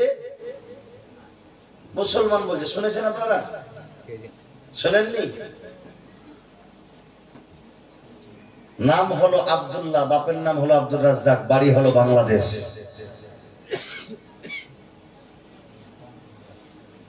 বলছে, কথাটা কি বলছে জানেন? বলছে যে আবু জেহেল মুসলমান ছিল, আমারও আপনার মতো মুসলমান ছিল। আবু জেহেল হাজি ছিল। জোরে বলেন নাউজুবিল্লাহ। আর আবু জেহেলের মতো গলা পচা ছড়া কাফির ওই মক্কার মধ্যে কেউ ছিল? ও সবচাইতে নিকৃষ্ট ছিল, সবচাইতে বড় জালিম ছিল, অন্যায়কারী ছিল। কেতাবের মধ্যে লেখা আছে, অন্য কোন কেতাবে নয়, বুখারী শরীফের মধ্যে, হযরতে আম্মার রাদিয়াল্লাহু তাআলার আম্মাকে যখন আবু জেহেল শহীদ করে দেয়, সেই ছোরাখানা, আল্লাহু আকবার, একজন মা সবারই বাড়িতে মা আছে বাপ। হযরতে আম্মারের আম্মা, হযরতে আম্মার যে কিভাবে সহ্য করেছিলেন আল্লাহ পাকই জানে। আল্লাহু আকবার, কত বড় জুলুম! হযরতে আম্মার লজ্জা স্থানে ছড়া মেরে তাকে শহীদ করেছিল। প্রথম শাহিদা ইসলামের মধ্যে, আল্লাহু আকবার, হযরতে আম্মারের মা হযরতে সুমাইয়া রাদিয়াল্লাহু তাআলা আনহা, হযরতে আম্মারের আব্বা ইয়াসার রাদিয়াল্লাহু তাআলা আনহুকে ধরে মারতে মারতে বেহুশ করে দিয়েছিল। কে? এই আবু জেহেল। এই আবু জেহেল ষড়যন্ত্র করে হযরতে আম্মারকে এক সময়, এই মক্কার জালিম দুষ্ট দুরাচার আবু জেহেল, আল্লাহু আকবার, কয়লা দেখেছেন বা কয়লা যেগুলো ভাটাতে জ্বলায়, এই কয়লা জ্বলিয়েছিল। আর কয়লা জ্বলিয়ে কয়লার আগুনের উপরে কয়লার আগুন বিছিয়ে দিয়ে আর হযরতে আম্মারকে নিয়ে এসে ধরে আর সেই কয়লার উপরে আগুন, জ্বলন্ত আগুনের উপরে রেখে দিয়েছিল। রেখে দেওয়ার পর একজন ভারী মানুষকে তার বুকের উপরে চাপিয়ে দেওয়া হয়েছিল। ইসলামের সাহাবায়ে কেরামদের যে কষ্ট, এইরকম কষ্ট তারা দিয়েছে যে কাফির, সেই কাফিরদেরকে আমার রাসূলে পাক কখনো বদদুয়া করেননি। কিন্তু আমার রাসূলে পাক সাল্লাল্লাহু আলাইহি ওয়াসাল্লাম সেই আগুনের উপরে দোয়া করেছিলেন, এই আগুন তুমি আমার আম্মারের উপরে ঠান্ডা হয়ে যাও, যেমন তুমি ইব্রাহিম খলিলুল্লাহর উপরে ঠান্ডা হয়ে গিয়েছিলে। জোরে বলুন সুবহানাল্লাহ। এই আম্মার রাদিয়াল্লাহু তাআলা আনহুর উপরে সেই আগুন এমন ভাবে ঠান্ডা হয়ে গিয়েছিল, কিন্তু আগুন তো তার আগেই পুড়িয়ে দিয়েছিল। হযরত আম্মার কাঁদছিলেন, ইয়া রাসূলুল্লাহ উনজুর হালানা, ইয়া হাবিবাল্লাহ ইসমা কালানা, ইয়া রাসূল গো, আপনার মুহাব্বতে ইসলাম ধর্মকে কবুল করেছি। নবী গো, আজকে এই মক্কার কাফিরেরা আমার সঙ্গে এই জুলুম করছে যে জ্বলন্ত আগুনের উপরে আমাকে শুইয়ে দেওয়া হয়েছে। আল্লাহু আকবার। সেই কষ্ট আর কি করে বলা যায়? বেরাদারিন ইসলাম, আমার রাসূল পাক সাল্লাল্লাহু আলাইহি সাল্লাম যখন আম্মারের এই কষ্ট দেখলেন, অঝোর নয়নে কেঁদে বুক ভাসিয়েছিলেন। আমার রাসূল পাক সেই আগুনকে আদেশ করেছিলেন, আগুন তুমি ঠান্ডা হয়ে যাও, আমার আম্মারের কষ্ট আর দেখা যায় না। হযরতে আম্মারের কষ্ট বন্ধ হয়েছিল, আগুন সঙ্গে সঙ্গে ঠান্ডা হয়ে গিয়েছিল। জোরে বলুন সুবহানাল্লাহ। আজকে বেরাদারিন ইসলাম, আমরা এই মুসলমান, এই কলমা পেয়েছি, ভাবছি যে এই কলমা খুব সহজে পাওয়া গেছে। এই কলমা পড়নেওয়ালা মুসলমান আমরা এখন পর্যন্ত, এই কলমা পড়নেওয়ালা মুসলমান সত্যি করে আমরা বলি যে এই কলমার মর্যাদা আমরা রাখতে পারিনি। যে কলমা আমাদের খাজা মঈনুদ্দিন চিশতি আলাইহি রাহমাতুর রিজওয়ান আতায়ে রাসূল, আমার রাসূল পাক সাল্লাল্লাহু আলাইহি সাল্লামের পাঠানো হযরতে মঈনুদ্দিন হাসান আজকে ভারতের মাটিতে আমাদের জন্য যে কলেমা নিয়ে এসেছে, সেই কলেমাকে আমরা খুব সহজ ভাবে মনে করে নিয়েছি। বেরাদারিন ইসলাম, আমরা কলেমা পড়ি বটে, কিন্তু আমাদের ব্যবহার মুসলমানের মতো না। আমরা কলেমা পড়ি বটে, আমাদের ব্যবহার, বেরাদারিন ইসলাম, আমাদের ব্যবহার একটুকু এই মুসলমানের মতো আমাদের ব্যবহার না, আমাদের ব্যবহার বেরাদার আজকে ইহুদি খ্রিস্টানদের মতো হয়ে গেছে, আমাদের ব্যবহার আজকে ইংরেজদের মতো হয়ে গেছে, ইসলামিক ব্যবহার আমাদের মধ্যে নাই। আর আজকে আমাদের মা বোনেরা ফাতেমাতুজ জোহরা রাদিয়াল্লাহু তাআলা আনহা হবে এদের লিডার জান্নাতের মধ্যে। যেই ফাতেমা রাদিয়াল্লাহু তাআলা আনহা যদি একবার জিজ্ঞাসা করে নেয় যে তোমাদের জন্য ইসলামের খাতিরে আমি সন্তান জন্ম দিয়েছিলাম আর সেই সন্তানকে আমি লালন পালন করেছিলাম, হুসাইনকে যখন আমি দুধ পান করাতাম আমি জানতাম যে আমার হুসাইন গলা কাটাবে, শহীদ হবে, আমার হুসাইনকে আমি শহীদ করার জন্য পালন করেছিলাম, লালন করেছিলাম। আজকে তোমরা সন্তানকে লালন পালন করেছো, কিন্তু তোমার সন্তান আমার আব্বা জানের ইসলামের কলেমাকে বেহুরমাতি করেছে। আমার আব্বার নিয়াসা তোহফা নামাজ এক ওয়াক্তের পড়েনি। সেই কাল কিয়ামতের ময়দানে যদি জান্নাতের ভিতরে আপনাকে প্রশ্ন করে দেয় সে হযরতে ফাতেমার সামনে কি করে মুখ দেখাবেন? যে হযরতে ফাতেমা রাদিয়াল্লাহু তাআলা আনহা খাতুনে জান্নাত, নবীর বেটি হওয়ার পরেও রাত্রি বেলা যখন ইবাদত করতেন সেই ইবাদতের মাধ্যমে একটা সাজদাতে সারাটা রাত পার হয়ে যেত। আল্লাহর দরবারে কাঁদতেন, সিসকি নিয়ে নিয়ে কাঁদতেন হযরতে ফাতেমা, হে রব্বুল আলামিন, হে রব্বে কাবা, তোমার রাত এত ছোট হয়ে গেছে যে তোমার নবীর বেটি ফাতেমা দুটো সাজদাও পূর্ণ করে করতে পাই না। এ আমার মায়েরা, আমার বোনেরা, সারা রাত্রি হযরতে ফাতেমাতুজ জোহরা রাদিয়াল্লাহু তাআলা আনহা আল্লাহর ইবাদত করেছেন। হযরতে আলী কাররামুল্লাহ ওয়াজহিল কারীম দেখেছেন যে আমার স্ত্রী, আমার অর্ধাঙ্গিনী, আমার জীবন সঙ্গিনী, নবী নন্দিনী, জান্নাতি রানী, জান্নাতি ফাতেমা আজকে সারা রাত ধরে তার আল্লাহর ইবাদত করেছে। রাসূলুল্লাহর বেটি আজকে আল্লাহর ইবাদতে মগ্ন ছিল। সকাল বেলা যখন ঘুম থেকে উঠে ফজরের নামাজের জন্য গিয়েছেন হযরতে আলী কাররামুল্লাহ ওয়াজহিল কারীম, সেই নামাজ আদায় করে আসার পরে দেখছে যে বাড়িতে জাঁতা ঘুরতে আছে। জোরে বলুন সুবহানাল্লাহ। জাঁতা ঘুরছে। জাঁতা কে ঘোরাচ্ছে? জাঁতা ঘোরাচ্ছে হযরতে ফাতেমা। যখন ফাতেমাকে জাঁতা ঘোরাতে দেখেছেন, জাঁতা ঘোরাতে দেখে হযরতে আলী বলতেছেন, ও ফাতেমা, ও আমার জীবন সঙ্গিনী, আজকে তুমি জাঁতা ঘোরাচ্ছ, আমি আজকে সব কিছু দেখেছি। তুমি আজকে সারা রাত্রি আল্লাহর জেগে জেগে তুমি ইবাদত করেছিলে, তুমি আজকে সারা রাত নামাজ পড়েছো, তুমি একটু আরাম কেন করছো না? তুমি একটু আরাম করে নাও। হযরতে ফাতেমাতুজ জোহরা উত্তর দিয়েছিলেন, শুনেন, হযরতে ফাতেমা উত্তর দিয়েছিলেন, ও আমার স্বামী গো, ও আমার মাথার তাজ, আমি রাত্রি বেলা জাগরণ করেছিলাম আমার আল্লাহকে রাজি করার জন্য, আর এখন আমি জাঁতা ঘোরাচ্ছি আমার স্বামী, আমার মাথার তাজকে রাজি রাখার জন্য। জোরে বলুন সুবহানাল্লাহ। আজকে মায়েদের ঘুম যদি একটু কম হয়ে যায় তো সকালবেলা বিনা চা খেয়ে অফিসে যেতে হবে স্বামীকে। আর হযরতে ফাতেমাতুজ জোহরা সারা রাত ইবাদত করার পরেও সকালবেলা আবার জাঁতাতে আটা পিষে রুটি তৈরি করে খাইয়ে দিচ্ছেন স্বামীকে। আল্লাহু আকবার। হযরতে ফাতেমাতুজ জোহরা রাদিয়াল্লাহু তাআলা আনহা নিজের কাজ নিজে করতেন বাড়িতে। নবীর বেটির চাইতে বড় ধনী আর কেউ আছে? জান্নাতি রানী, জান্নাতের যিনি হবে সর্দার, মেয়েদের মধ্যে আমার নবী যদি চাইতেন তো উহুদ পাহাড়কে সোনা করে আমার ফাতেমাকে দিতে পারতেন। কিন্তু বেরাদারের ইসলাম, হযরতে ফাতেমাতুজ জোহরা নিজের বাড়িতে কাজ করে করে হাতে ছালা যাকে বলা হয় বা হাতে ফসকা যাকে বলে, ফসকা পড়ে গিয়েছিল। হযরতে আলী কাররামুল্লাহ ওয়াজহিল কারীম হযরতে ফাতেমাকে বলতেছেন, ও ফাতেমা যাও, এখন বর্তমানে তোমার আব্বা জানের কাছে অনেক কানিজ আছে, খাদেমা আছে, যুদ্ধের ময়দান থেকে ধরে নিয়ে আসা কয়েদিগুলো আছে।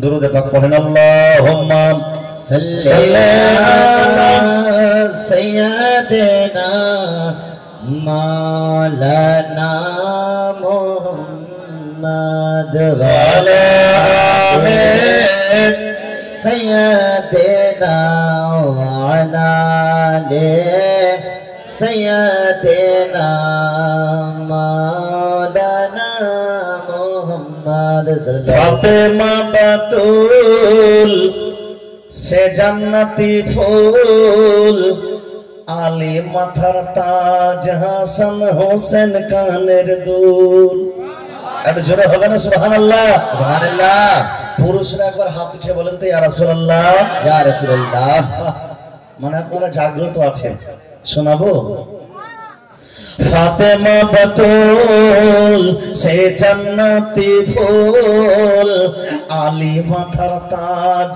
হাসান হোসেন কানের দুল ফাতেমা বাতুল সে জান্নাতি ফুল আলী মাথার তাজ হাসান হোসেন কানের দুল আলী ফাতেমা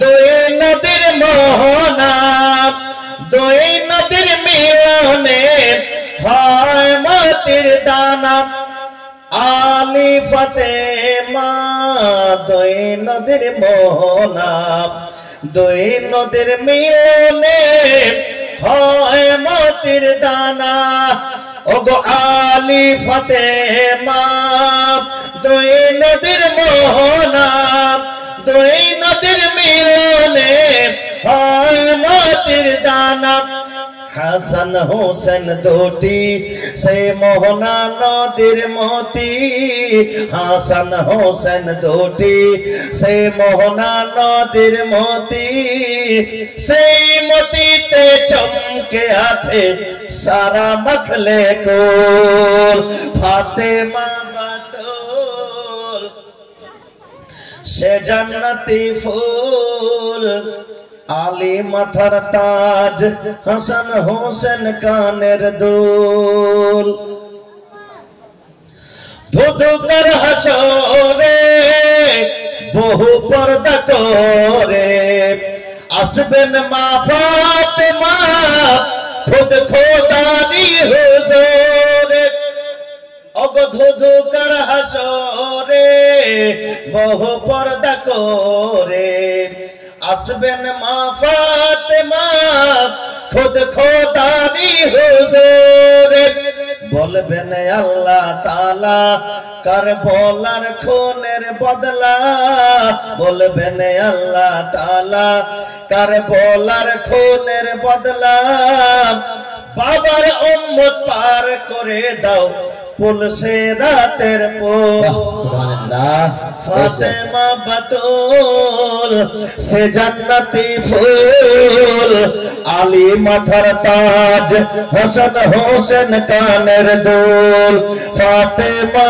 বাতুল সে জান্নাতি ফুল আলী মাথার তাজ হাসান হোসেন কানের দুল সুবহানাল্লাহ হযরত ফাতেমা ज़ोहरा রাদিয়াল্লাহু তাআলা আনহাকে হযরত আলী বলতেছেন ফাতেমা এখন যাও এখন রাসূলুল্লাহর দরবারে অনেক গোলাম আছে অনেক খাদিম আছে তোমার হাতে ফসকা পড়ে গেছে কাজ করে করে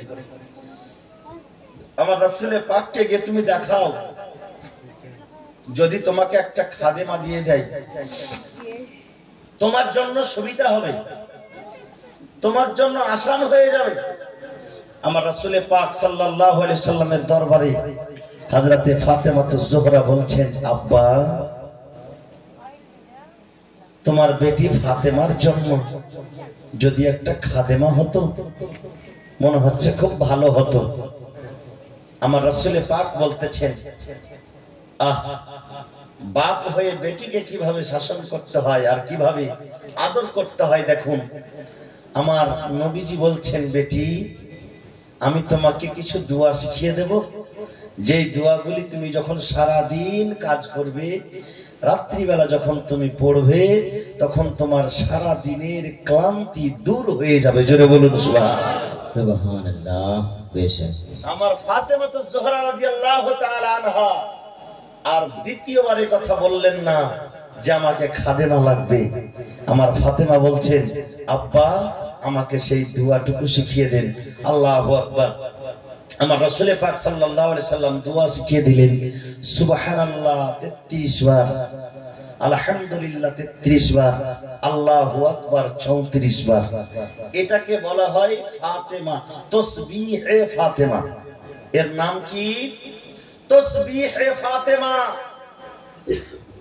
প্রত্যেক নামাজের পরে পরে যদি সুবহানাল্লাহ, আলহামদুলিল্লাহ, আল্লাহু আকবার পড়া যায়, 33 বার সুবহানাল্লাহ, 33 বার আলহামদুলিল্লাহ, 34 বার আল্লাহু আকবার যদি পড়া যায়, তবে হযরতে ফাতেমাতুজ জোহরার সুন্নাত আদায় হবে। সারা দিন কাজ কর্ম করে মায়েরা যা ক্লান্তি উপভোগ করে, যদি এশারের নামাজের পরে এই তাসবিহ পড়তে পড়তে ঘুমিয়ে যায়, সারা রাত্রির মধ্যে তার সারা দিনের ক্লান্ত দূর হয়ে যাবে। জোরে বলুন সুবহানাল্লাহ। সুবহানাল্লাহ। এটা কি আমার কথা বললাম আমি, না হাদিসে পাকের কথা? হাদিসে পাকের কথা।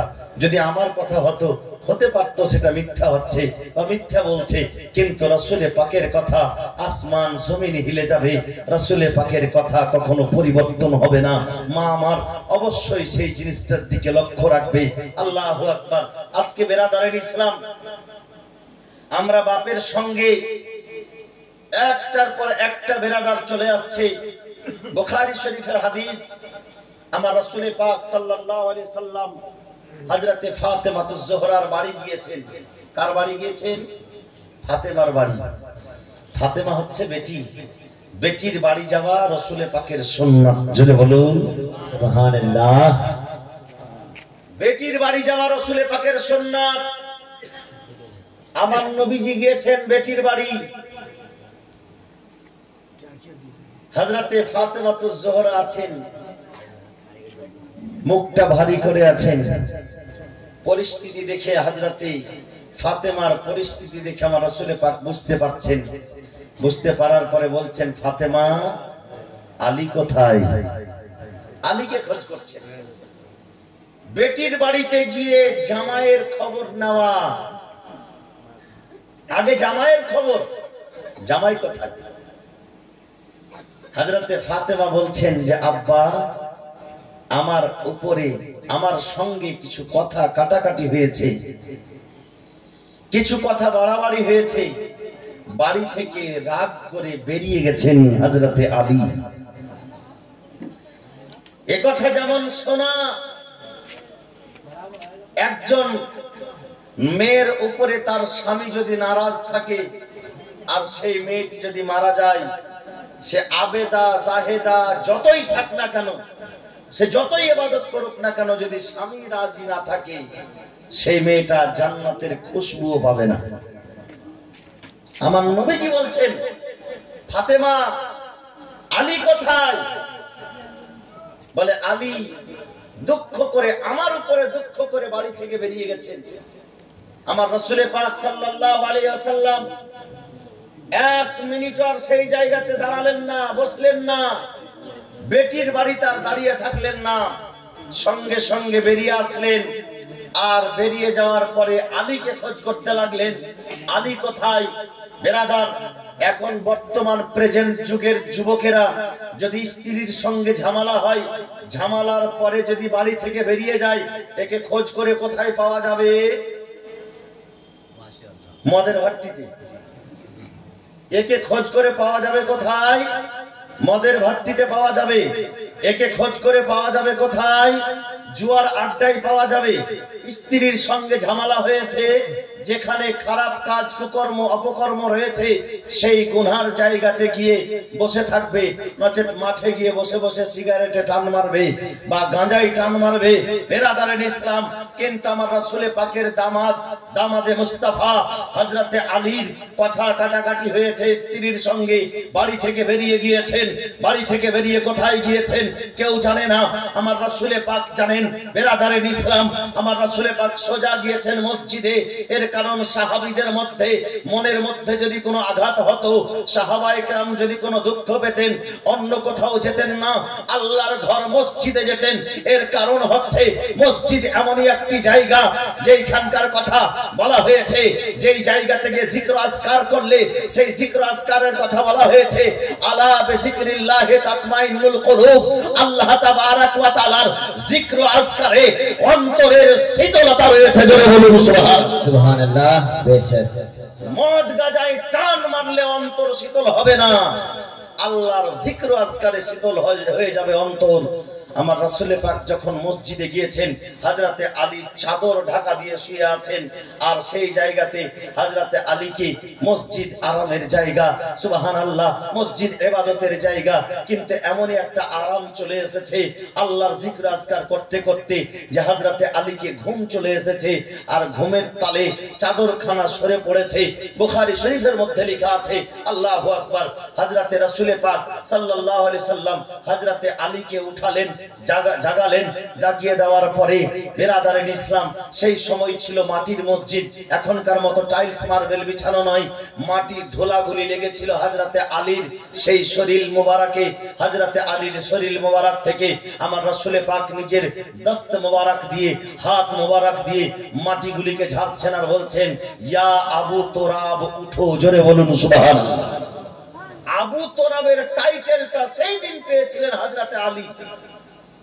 আমার রাসূল পাকের চেহারা দেখার পরে আর মনের মধ্যে দুঃখ থাকবে, রাগ থাকবে? কিছু না। হযরতে আলী কাররামাল্লাহু ওয়াজহুল কারীম বলেন যে আমাকে আলী বললে আমি যতটুকু খুশি হই না, তার চাইতে বেশি কেউ যদি আমাকে আবু তোরাব বলে আমি তার চাইতে বেশি খুশি হই। এর কারণ ওই আবু তোরাব টাইটেলটা আমার রাসূল পাক দিয়েছেন। জোরে বলুন সুবহানাল্লাহ।